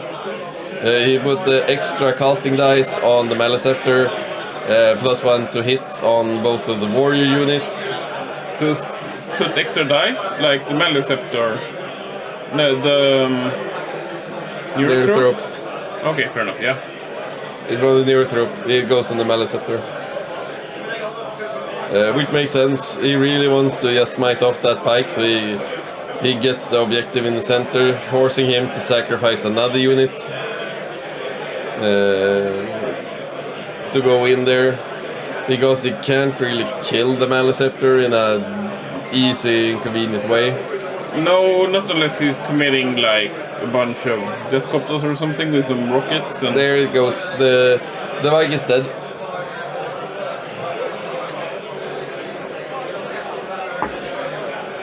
As I said, when they nerfed the Maleceptor when I was playing the Westeros tournament. Really great tournament for anyone who is in Sweden, Finland. We had a few Finns there. The Finns are really good. Anyway, we had a few Finns and so on, and then they nerfed the Maleceptor. And when I saw the nerf, I was like, yeah, it makes sense now. It's still super good. It's still gonna go up in points though. Of course it will go up in points, but I highly doubt that it will be 220 points. Because not that good. Like 200 points top. I don't see it going beyond 200. Then it's just too expensive. Then you need to throw it out of your list and put something else in there. Because, like, that's 4 zoanthropes. It's even more than 4 zoanthropes. And sure, you don't get the Interrex, Mortal Wound, spammy, but you get reliable. Yeah, if it's damage output, sure. But, like, resilience-wise, it's... The Maleceptor got more wounds, though, and a better save, or about the same save. They both have 4+ invo, but he got better... But they can't heal. The zoanthropes can heal, if they're close to the Neurothrope. True. Because if you make mortal wounds in the psychic phase, you just heal up your... You can heal the Maleceptor with a stratagem, but that's... Yeah, that's just a D3. It's not as good as just flat 3, because it's always flat 3. Because you will do 3 mortal wounds within 18 inches, I think it's 18 inches of the Neurothrope every single turn. That you get to smite. Maybe not the first turn if you get the first turn, but if you get second turn, if you go second, absolutely, you will smite it. and I also think that zoanthropes are deceptively easy to hide. Yeah, they're not super tall. They're pretty lanky, not bulky. And you can always advance them, because advance might, so they're deceptively fast as well. Sure, they're not reliable on the speed front, but they are deceptively fast. They move at least 7 inches each turn. Downside is that they can't punch stuff in melee, really. I am pointing my finger at you. I have killed Death Shroud Terminators in melee with zoanthropes. That's unlikely. I have killed a knight with zoanthropes in melee. Did the knight have 1 wound left? Yes, it had 1 wound left, and my Neurothrope went doop with sprain, like headbutted it, and it died. I'm still making my point that that's very unlikely. It's extremely likely. I was just lucky every single time I get my zoanthropes and Neurothrope into close combat. I'm just super duper lucky. They are not reliable at all. And like the Maleceptor has a pretty decent attack at least. Although they're only 3 attacks, but if they hit them wound, it's pretty good damage. Not pretty good, it's excellent damage. The Maleceptor is a beast. And for 200 points, I will still play it. I mean, you could even, if you have to, give it D3 extra attacks. From the stratagem, monsters get D3 extra attacks. I think I missed that one. That makes Hive Tyrants even more killy. Yeah. Oh my fucking god, how did I miss that one? As I said, I'm a new Nid player. Ask me about Admech. I know Admech, not Nids.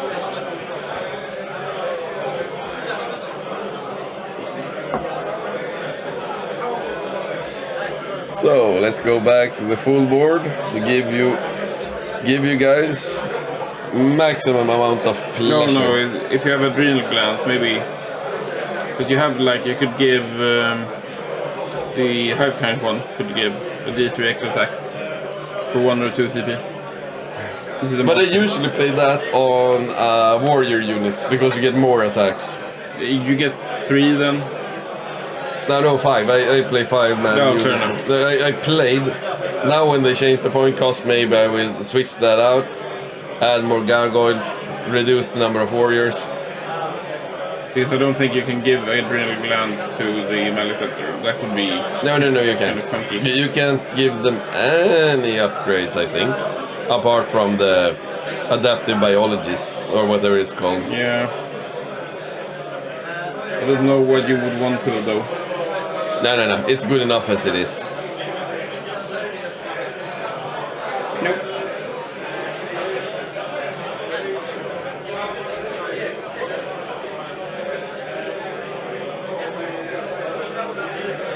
But Hive Tyrants can get extra attacks.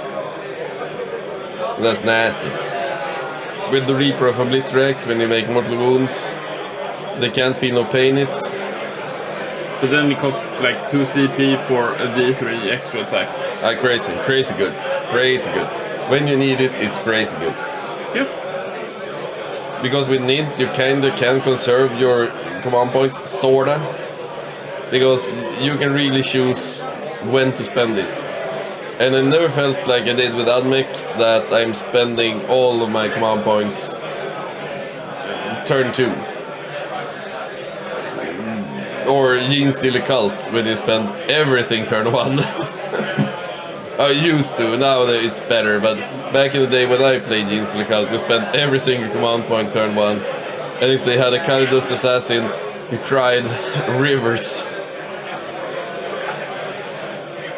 You had ideas about spending CP, you said. Yes, Using stratagems, you said. Now it costs extra, you silly bugger. Yeah, it was horrible. And as soon that little assassin went to the table, I killed it. Oh, how I hated that assassin. So we killed off a few bikes. He wounded one of the guys there. Or like he killed one and wounded one. So there's 2 bikes left. But it's insane, the damage potential. That's only 2 warriors. And it's not certain that he will win that flank. Even though there's only 50 points of models on that flank. Yeah. And they're toughness 5, which is a hassle for orcs since they're generally strength 4. Unless they're... Yeah, and if you go to strength 6, which is a lot of the shooting in the Orc Codex, then transhuman kicks in, and the only one of force. Yep.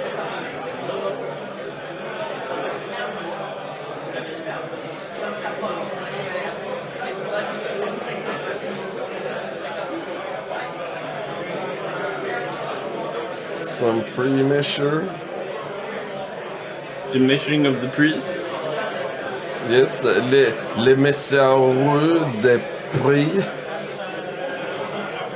Oui, oui. Hon.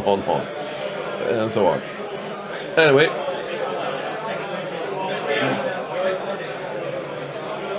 He detracts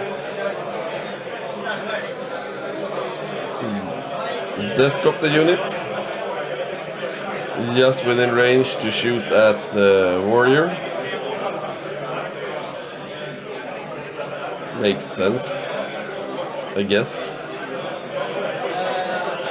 He needs to kill them. They're Yeah. standing on the objective.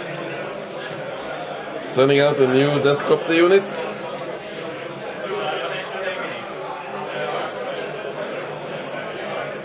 But he can't like take him too many times to this guy. That's cost a lot of command points. Yeah, right now he should have 2 command points. He had 1, he got 1 now when his turn started. So we can do it 1 more time. And going into turn 4, he will slow down. Turn 4 and 5, he can do it 1 more time. But he's doing a good job. He's slowing down the scoring for the Nids. Yeah. And that is all we could expect of him. Yeah. Hopefully he can keep it pretty close. Still losing by like best case scenario I think is like 12-8 or something. Yeah, probably. And now we're retaking middle again. It's like he's just losing less. He's doing exactly what he needs to do. Lose less. And that's one of the fun things with going to a team tournament. You always, all the points matter because it's the total of the team and the differential between the 2 teams that decides the winner. So if you're losing 20-0, that sucks. But like if you get a couple of points, like a 15-5, then your opponent, your teammates can... That makes such a big difference. It's kind of like we usually on our streams talk about the benefits of the 20-0 system. But when you go to a team tournament, it's like enhanced 5 times over. Because all of a sudden, really every single point counts. And the pre-game chatter you can hear out here is just really entertaining to listening to. People sit during the lunches and like, okay, if we meet these guys, what do we do? Which matchups do we make? What do we want to, like, what tables might we play on? It's a lot of like, how do we solve this puzzle together? How do we make it as beneficial for all of us together? Some people will get the the short end of the stick. It was this one guy who had 4 straight losses, but he lost just a little every single time because he got the short end of the stick every single time. Also known as a team punching bag. Yeah, and probably the most important player in the entire team. Yeah. Because he gets the hardest matchups every single time, and it's actually quite fun playing against that guy. Like being that guy. If you can do it well, yeah. Yeah, and if you can handle the pressure, of course. And for some people, even like these guys, when you're on a stream, that adds another level of pressure on you. And you just need to be able to handle it. Like, let go of the stress, do your game.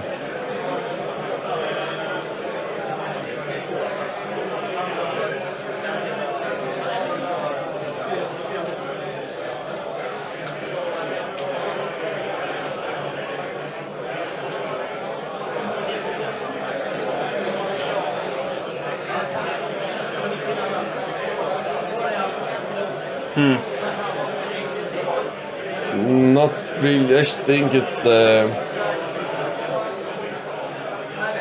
Death Coptas shooting. Yeah, seems so. No, okay.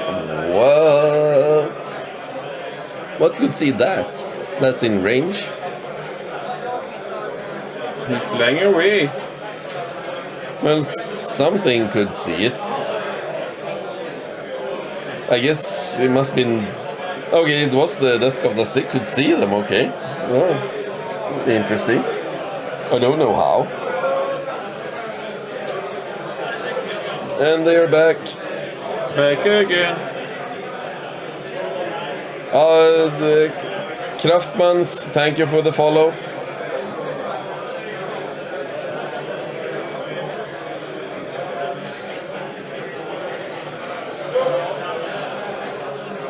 And if we have new viewers, welcome to the Fantasia Grand Fanatic, the first annual Grand Fanatic. I think I said that every single time because I do it in the wrong order every single time. In Bålsta. In Bålsta or Stockholm, known to everyone else except people living in Stockholm.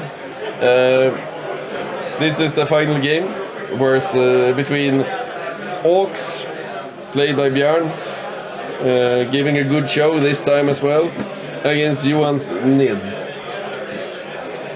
63. 60-30 Johan har 6 alltså? Ja, Johan 6. 60-30. Oj!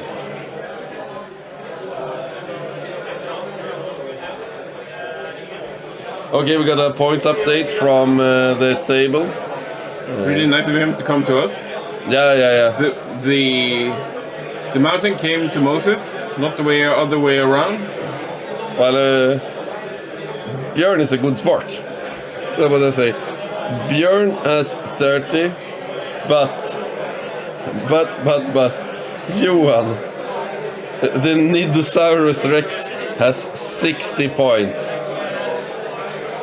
It's a problem when there are some really good points for the players to just take, and a lot of them doesn't really force him to do much. No, the thing is well, as I said in the beginning, Björn just needs to lose less. This is not a good spread, but it's turn 4. If he can keep it at this spread, it's technically a win for his team. Yeah. Because Orks into Nids, it's a matchup from hell. Most probably, yeah. It's like I haven't played it, but in theory I think it's bad. Yeah, exactly the same here. In theory, I think it's bad. I would never be afraid about playing Orks. Maybe Björn's Orks, because That you're inexperienced talking. Yes, that's my inexperience talking. But Nids, they are so strong. He's going in for the kill now. It's the interesting thing is when you see these team battles, players tend to play a bit more defensively. Yeah. Because they know winning is enough. You don't need to do it like if you play a single tournament, then winning is not enough. You need to win, like big, every single game. But now, just winning, that's enough. Yeah. Sure, you need to score as many points as you can, but... Ooh, does he have line of sight to the Death Coptas? Uh-oh. Uh-oh. I mean, it's still only 3 shots, but like, that is potentially... No, it's exocrine. Oh, fair enough, yes. It's not 3 shots. That's a lot more. It's a lot more. I thought we were looking at the shard gullet. No, we're not looking at shard gallets. I'm looking at the exocrine just moved up. I don't think he can see, because I think that was his check now, where the bases actually are. Yeah. So that they don't just see the rotor blades, because that's not valid. You need to see the actual base. Okay, he's taking back a bit of the Malicetter move. As you should let people do. It's not chess. Moved piece is a touch piece is a moved piece. Just a good tip for people: if you have a spare base of the correct size, use that to pressure out. Yeah. If you do, always buy a spare base, especially for the big units, like especially flyers.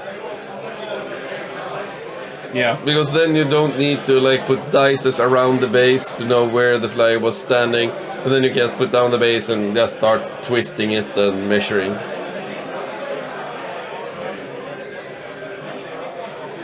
Okay, so Nid is taking the mid objective. Turn 5, he can take the home objective.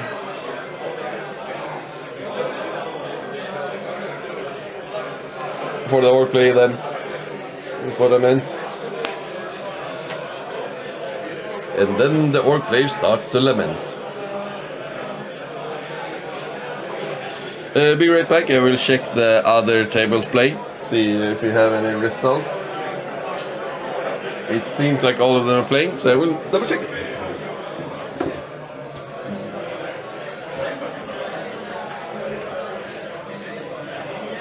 This is kind of a very classic Nid's game plan.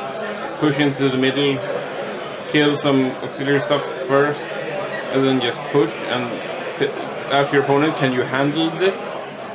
Otherwise, I have board control from the middle out.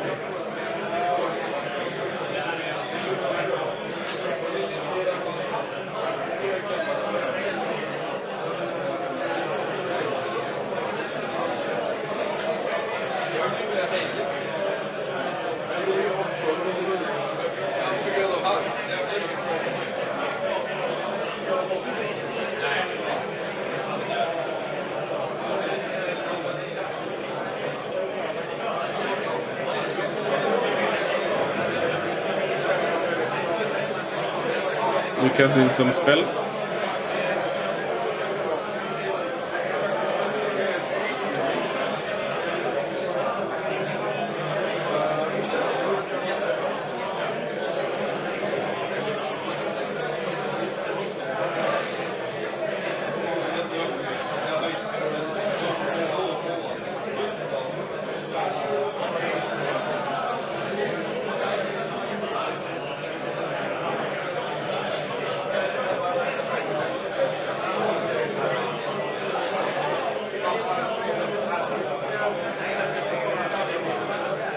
Oh, they have a vending cannon shoot.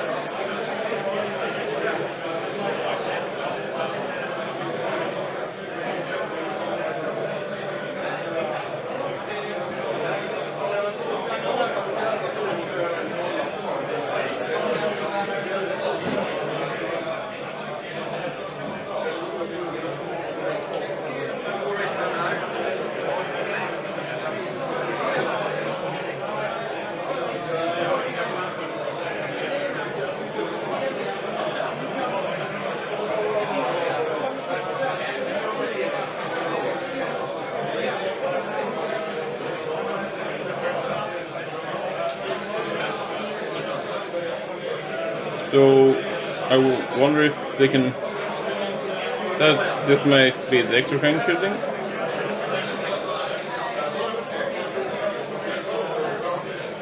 Getting an explosive hit.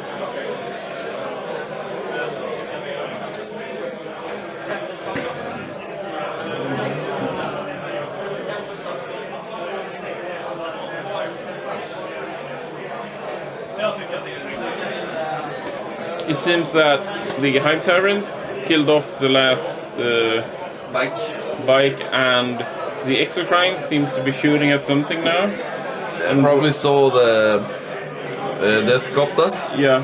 But I checked the pulse on the other tables. It looks like a three wins for Xenophites. Yeah. Ish. One of the games I didn't want to disturb them. It looked way too close. But the Xenophiles seem to be in a good position.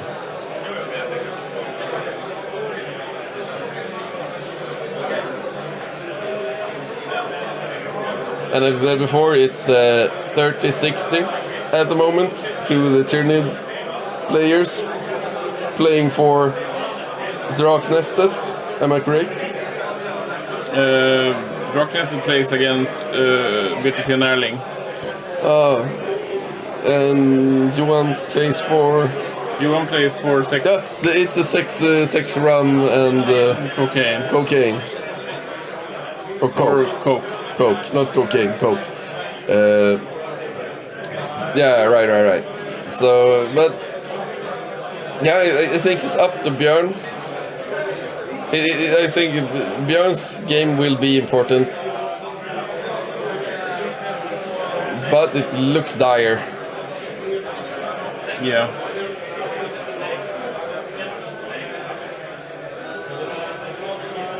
It looks really dire.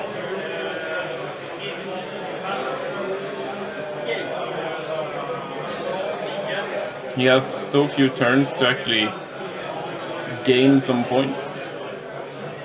Yeah, and in the 20-0 system we play, if you win with 50 points, then you have 20-0 your opponent. He's 51 points. Then you have 20-0 your opponent, and that's the maximum score you can get. Even though I'm rooting for Björn after the last show, I still don't think he's gonna make it. not really. Because now his castle is exposed. The Hive Tyrant will be coming in. Has the Hive Tyrant fought yet? Not really. Because if you have command points to spend, overrun, and he stands like 1 inch from the Death Coptas, they can't run away. Because even if they move, he just moves faster. Catch them up, kill them all. He's able to pick up one unit-ish, depending on how hot he rolls. Yeah, but we really put it down. Like Johan can place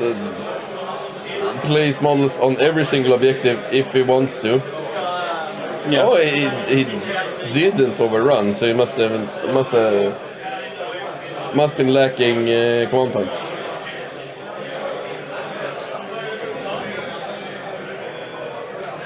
So the Death Coptas are doing the Death Copta thing.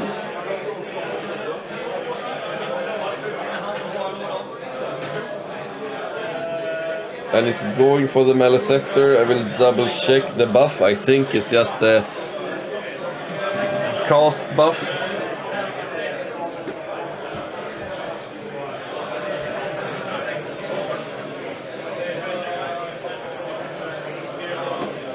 Yeah, it's an extra spell dice buff.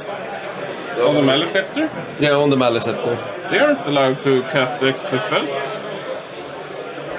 No, Yeah, they extra away. spell dice. Extra spell dice. Okay, fair enough. Another bot. Double check. Famous by followers, blah blah blah. Screw you, you're banned. Thank you.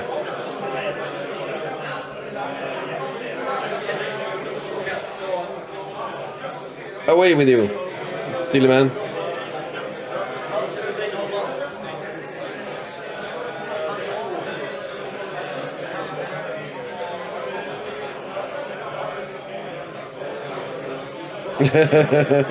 Yes, Balefire purging the bots.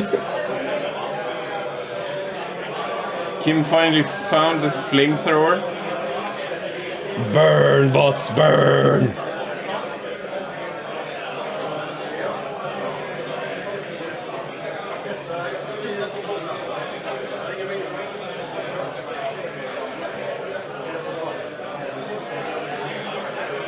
Some measury Renus going on.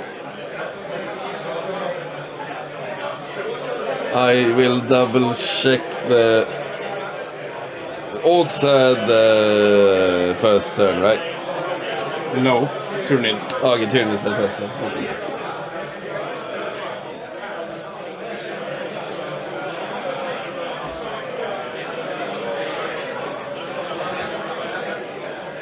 So the Orks have 2 command points. So it's just one Deathcopter unit that can escape harm. So I suppose it will not expose the other Deathcopter unit.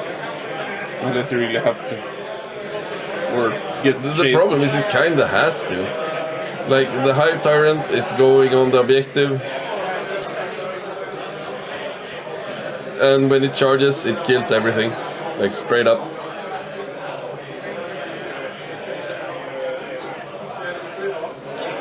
If he doesn't kill the Maleceptor as well will go up towards objective.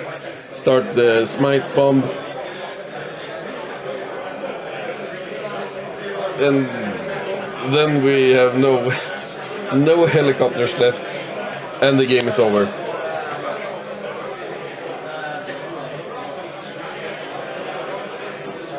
But I feel like he should have gone for the Hive Tyrant. Because sure, the Maleceptor will kill 2 helicopters. If the Venom Troop is still alive, it's really hard to crack the Hive Tyrant. Yeah, but both of them are hard to crack. The Hive Tyrant is actually easier because they have less wounds. He only needs to get 4 missiles in. So... True. And the Flying Hive Tyrant got one less save. Yeah, but... It No, he has 3 upside. Yeah, the Flying Hive Tyrant got 1 less save than the Walkerant, who got 2.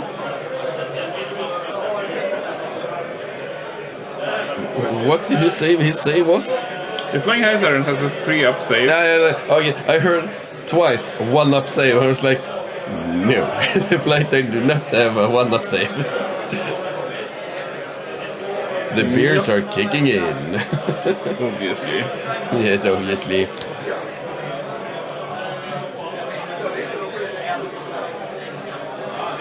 Yeah, he's going for it.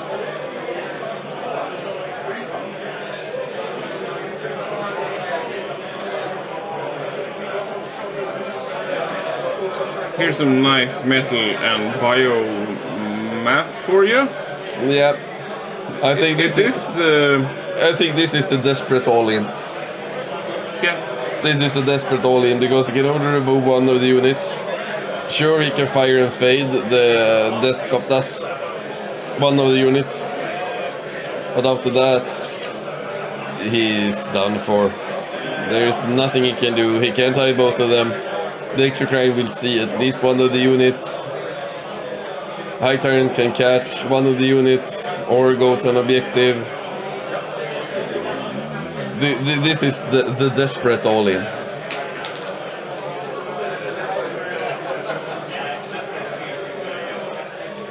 I think. It's most likely. Yeah.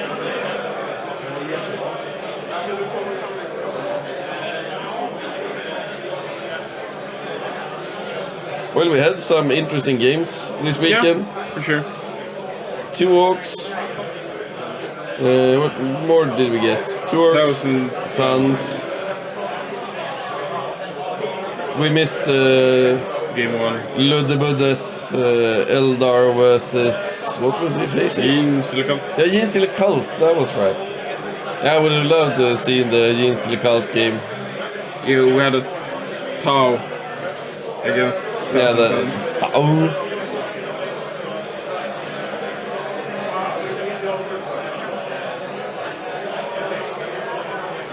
It's a bit fun to see a bit less metalists. Sure, now we're watching Tyranids, but you don't see Orks that often. Now we're going to see them twice. 3 times. 3 times, but Björn twice. And it's fun to see Orks do decent.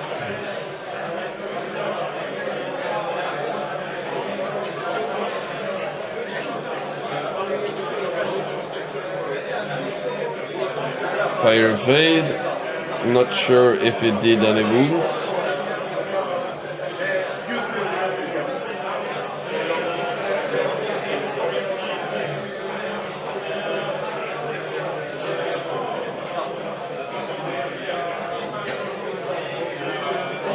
Okay, he's charging into the warriors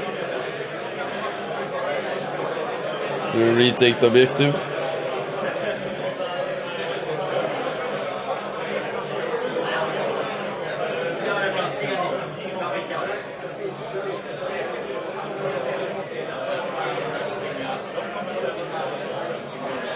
So he's gonna sacrifice the unit in the top left hand side. Yeah. But I guess that's fine, really, considering his situation. Now he forces the Hive Tyrants. Oh, sure, the Exocrine can shoot down the Death Coptas, probably. Okay, killed one warrior, that's not enough.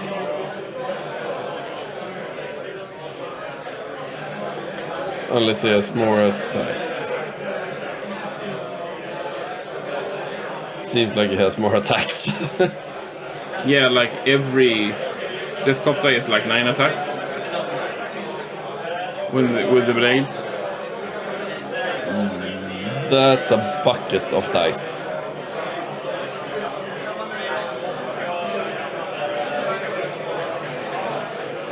One hour and 7 minutes on the clock.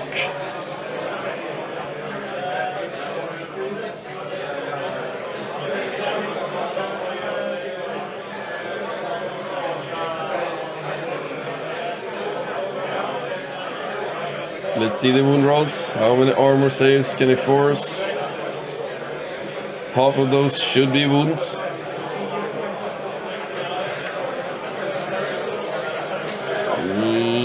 Look like a weak roll.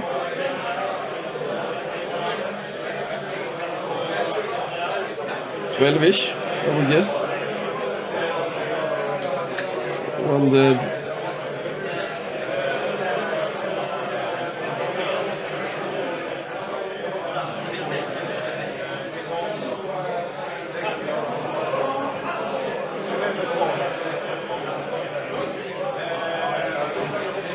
All dead. That's good for him. Reclaiming the objective. Now I think they're draw on objectives. Because we have Zoanthrope siding in the top right hand side ruin. Holding that objective. Considering it's turn 4, it's not a catastrophe.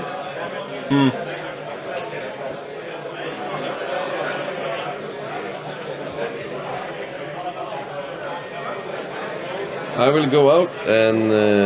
oh, is there a warrior alive? Well, I will go out and get the points and I can double check.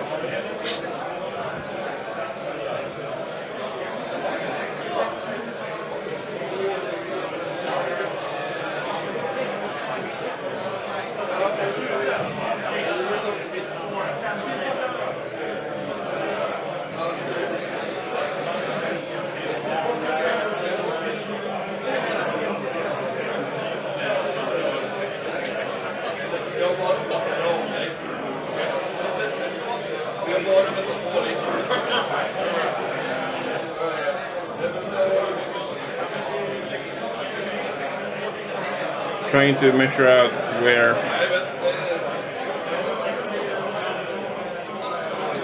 how long the Mantle Scepter has to go, I guess. Okay, a really good turn for Björn there. He managed to keep the spread at the moment, 36 to 66. That's good. Yeah, that's it. So now the last turn.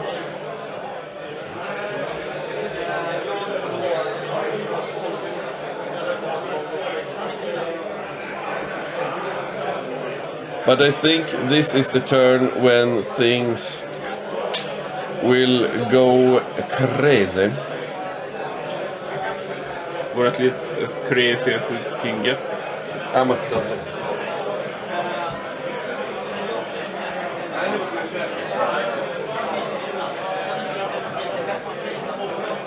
Oh, we just had to double check that they're actually on turn 5. And they are. They're on good pace. They have 1 hour 3 minutes. Yeah, of course they're on good pace. They're playing Orks versus Tyranids. Can't have a bad pace. So, are you sure? Yes, I am. Because you will. I'm mostly surprised that Björn is still in it. Because he managed somehow to get the Tyranid player to play a bit defensively, turn 1 and 2. Yeah, maybe the Tyranid player got a bit scared when he lost a lot of like good pieces, or a lot, but It didn't lose anything that was of relevance. Sure, he lost the Harpy, but the Harpy is a sacrificial unit anyway, and if he would have utilized it like going forward with it, it would die. And he can't expect it to live just hovering around his venom tropes. It will die from the shooting. yeah.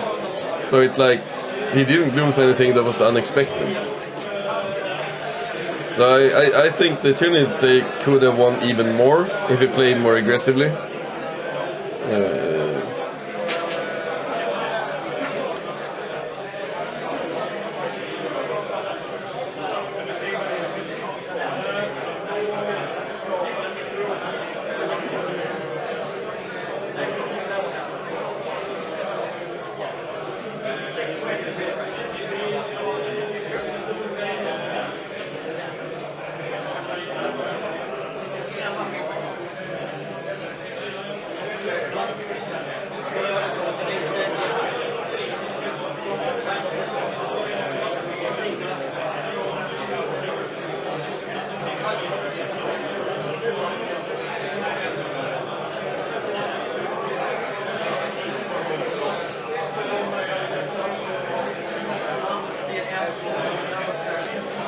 Moving up the center to secure the objective when the Hive Tyrant runs away, or runs towards the Copteropetrus.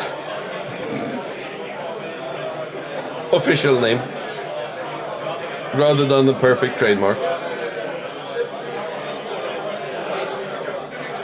And yeah, to everybody who's watching, if you like Age of Sigmar, follow Asylum Wargaming. He is not streaming this event, but they have a lot of discussions on the lists. All in all, just a great guy. Probably the heart and soul of competitive Age of Sigmar in Sweden. So follow him. If you speak English, sorry, he speaks Swedish. So learn Swedish because it's so easy. But do it. Follow Asylum Wargaming. And visit Fantasia North for all your hobby needs, so to speak. Best thing about them is the great customer service.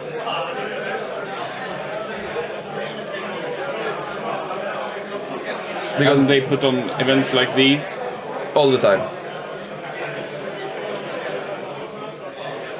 Bringing the hobby from Sweden to the world. Indeed.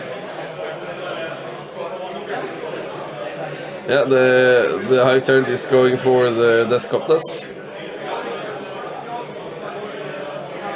No surprise there.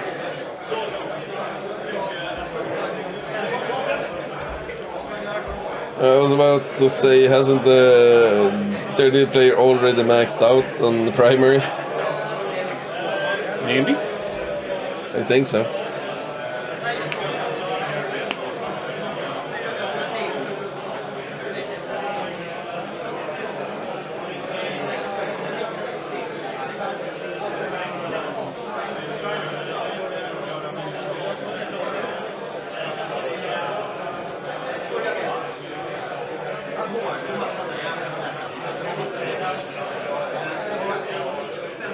Shot out a few Coptas.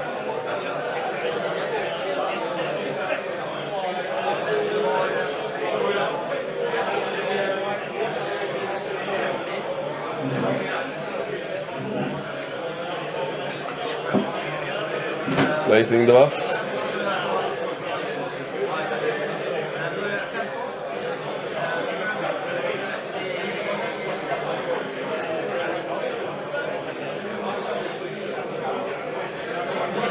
A little bit of psychic. A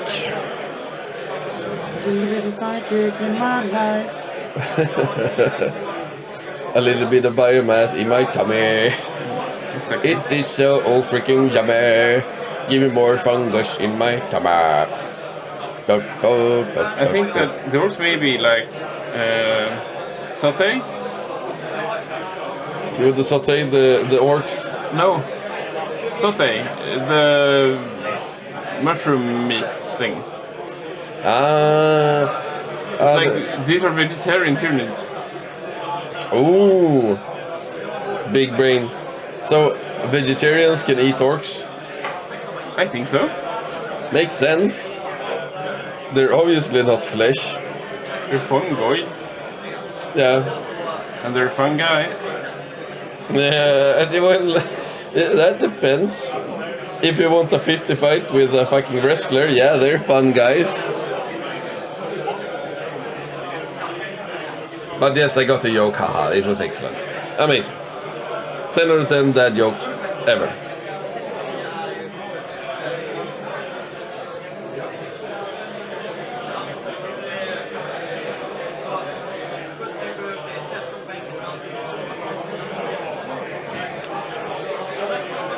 Doing a little bit of wounds.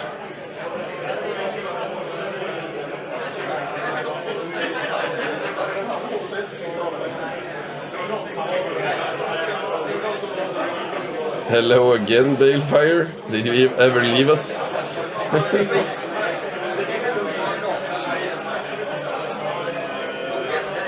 A little bit of Taka in my life.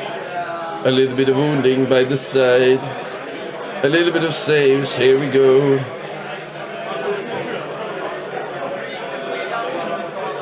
A little bit of wiping, that's so rude. One, two, three. It's Nissan Go! Yes, it looks dire. This will be a 20-0. You think so? Ah, okay. Okay, Balefire. You were a lurker. Excellent. Best unit in StarCraft 2.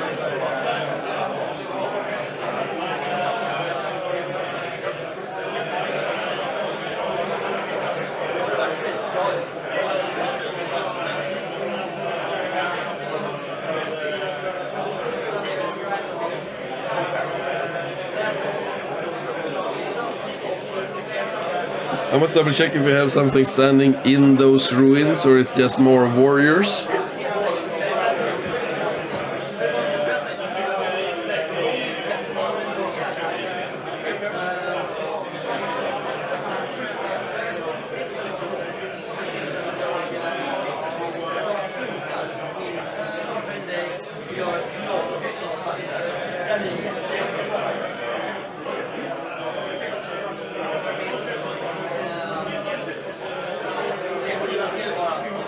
Okay, the top left-hand side objective is just contested because there's two bikes hiding behind the ruin. Funny. Interesting. No, they're not. What? The Hype Tyrant ain't Obsec. No, it doesn't matter, he has one warrior on the point. Okay, fair enough. Yeah. So it's a contested. Then it's contested. I thought that there were two bikes against one. No. It one warrior, one Hive Tyrant. So it's contested. Still get 4 points though. Yeah. Because he's holding the one objective. Nothing can be done about that. If we look at his secondaries, bring it down and engage. He just wants to kill something to add to the bring it down tally. Yeah, the scoring will bring it down. He can't engage anymore. No prisoners as well. He just needs to kill something. Yeah.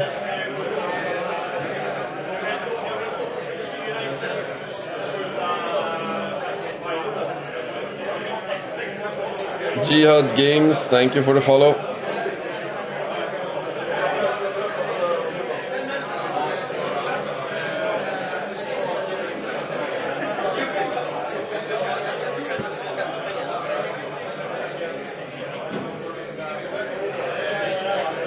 And to the new viewers, welcome to Fanatic Grand Fanatic. This is the final game of the last match. I don't think anyone on the top tables has finished playing yet. This is a team tournament, and we're watching Björn with his Orks and Johan with his Tyranids. We have seen Björn earlier this event, putting on a really great show against sunz. We trash talked him like crazy, and then he has crushed the sunz. I mean, the matchup ain't a cakewalk, but he did a lot better than I think either of us expected. Either of us, but they were like, oh, this was a guaranteed loss. So I don't really know what. Maybe we're just not in touch with the Ork meta anymore. Or the Ork output. No.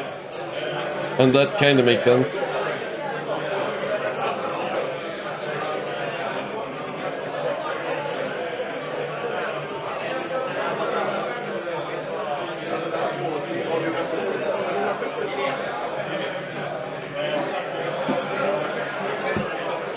"51 minutes on the clock." They will finish early. Yeah.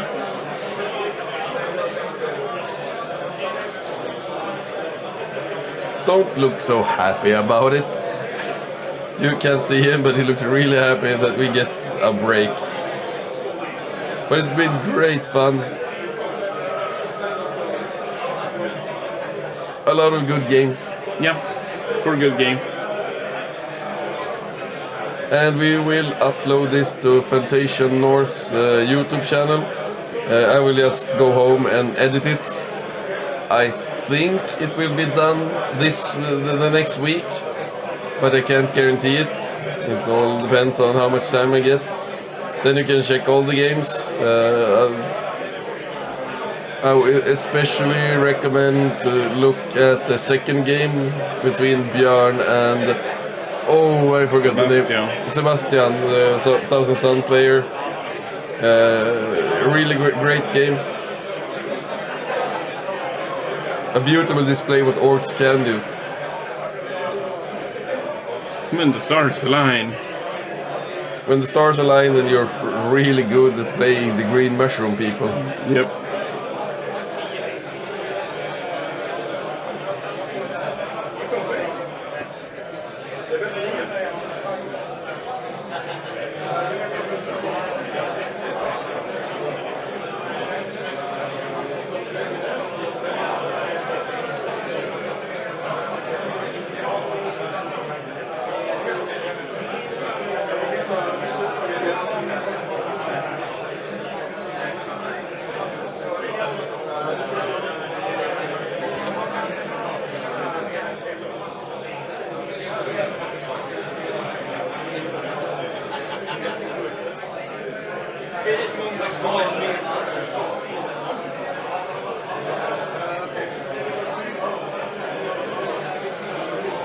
Does he have something else in that ruin?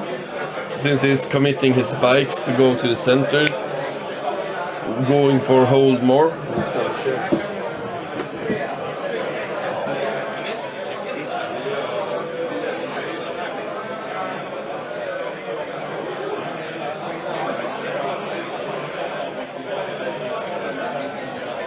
Yes, he has a Death Killer War Trike still standing in the ruin, so he's going for hold more.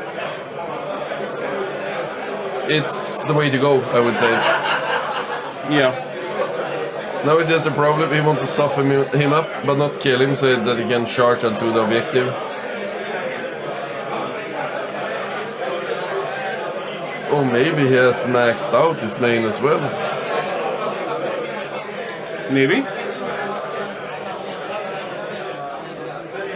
Since he's moving out with Death Killer War Trike. Because it wouldn't make sense to move it out and walk. He's touching the objective still, so it's okay. Maybe he ain't maxed out yet. Oh, he's gonna go for the kill on the warrior. Steal that objective. Probably charge onto the other objective. Hope to steal that as well. Ending up with 12 extra points at the end of the game. That can actually close the gap. Yeah, that might bring it down a peg. And this game is all about losing less, and this is a losing less move. Yep. So 4 wounds. He died? Yeah, of course he did. He can't take all those saves. Yeah, he had a 6-up. Yeah, it's the deadest warrior.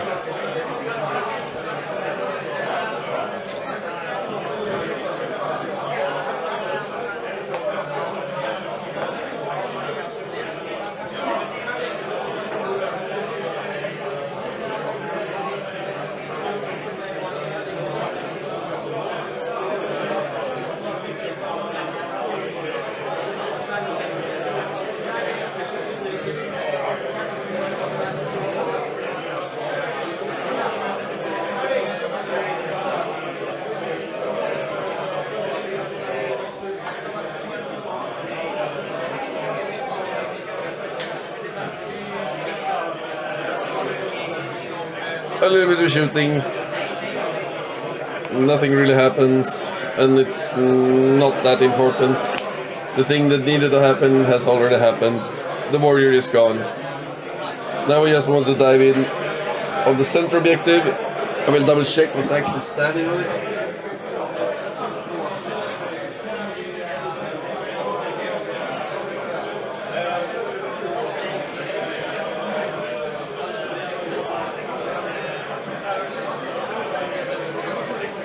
So we have 3 hive gods standing on the central objective. And a hive tyrant standing right next to them. It's hard to see on this background, but there's a hive tyrant standing above the hive god. Did you say hive god twice? No, but you said hive guard.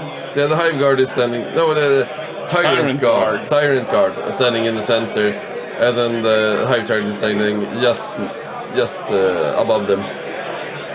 That's a pretty stack. He killed the venom trope. That's good. Doesn't really matter that much, but charge.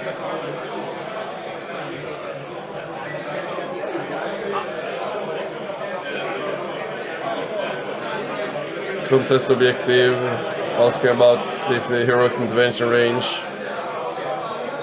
Yeah, that would suck. Oh, that would suck. Even though it's still just a walkie tyrant with a big gun, it still has a monstrous bone sword, and those bone swords hurt. Yeah, you can really roll 1s to wound. Getting punched by tyrant guard is bad enough. Yep, they can be pretty nasty. Yeah.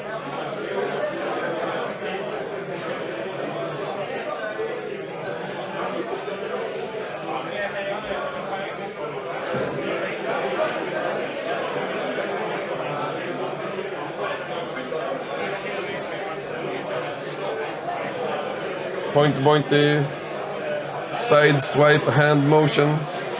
Measuring is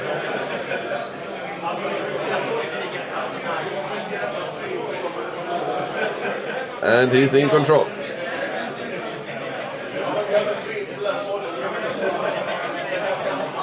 Now we have 1 million rotor attacks. Hoping that it would kill enough. The thing is, he doesn't need to kill anything. As long as he survives the retaliation, and he will survive the retaliation. I can't see if the bone swords on Hive Gods has 2 wounds. With the 2 damage, I mean. I think so. I'm pretty sure they're like the older bone swords. Yeah. And he was it 4 or 5 that's going in? So he needs so many wounds. I do not see him doing that. Here we have them. Them is 2. Yep. So if anything dies, he's absolutely 100% safe. If nothing dies, then it's still a maybe baby.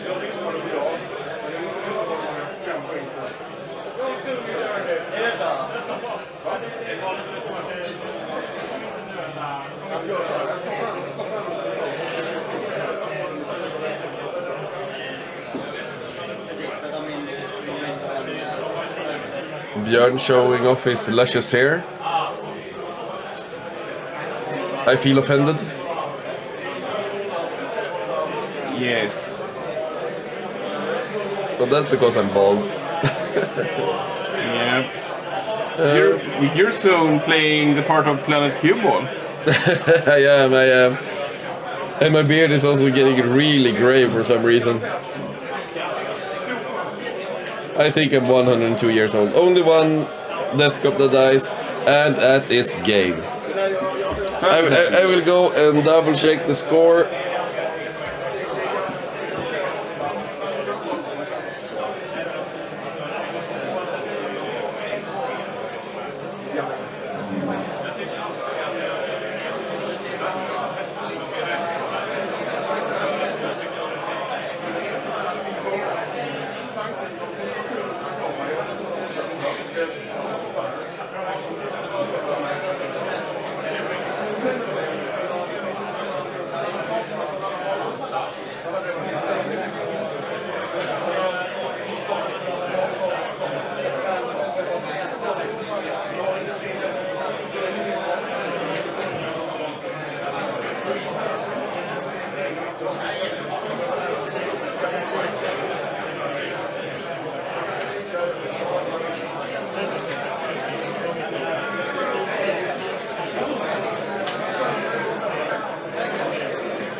So now we gotta find out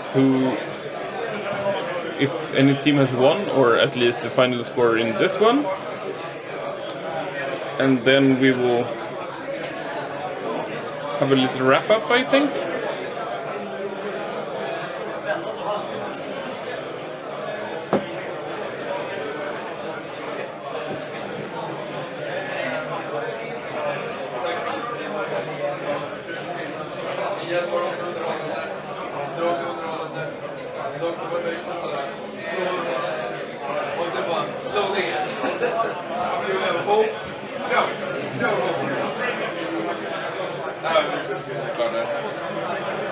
We have the final point tally, and it is 59 points for Björn and his Orks, and Johan with his needs has 92. Well, that's not a 20-0 at least. Nope, it's a 13-7. They've already calculated. So he wins with 37. He did a good job, Björn, keeping himself in the game, scoring a 13-7 against probably the strongest player in the opponent's team, with a really, really weak faction, if we may say so. Even though he has shown us wrong. Orks have big plays. Yeah, of course. And entertaining games. Yeah, it's been a good weekend. All 3 of them that we actually managed to cover. 4? All 4 of them. Yeah, 4 of them, not 3. 4. Thank you for correcting me.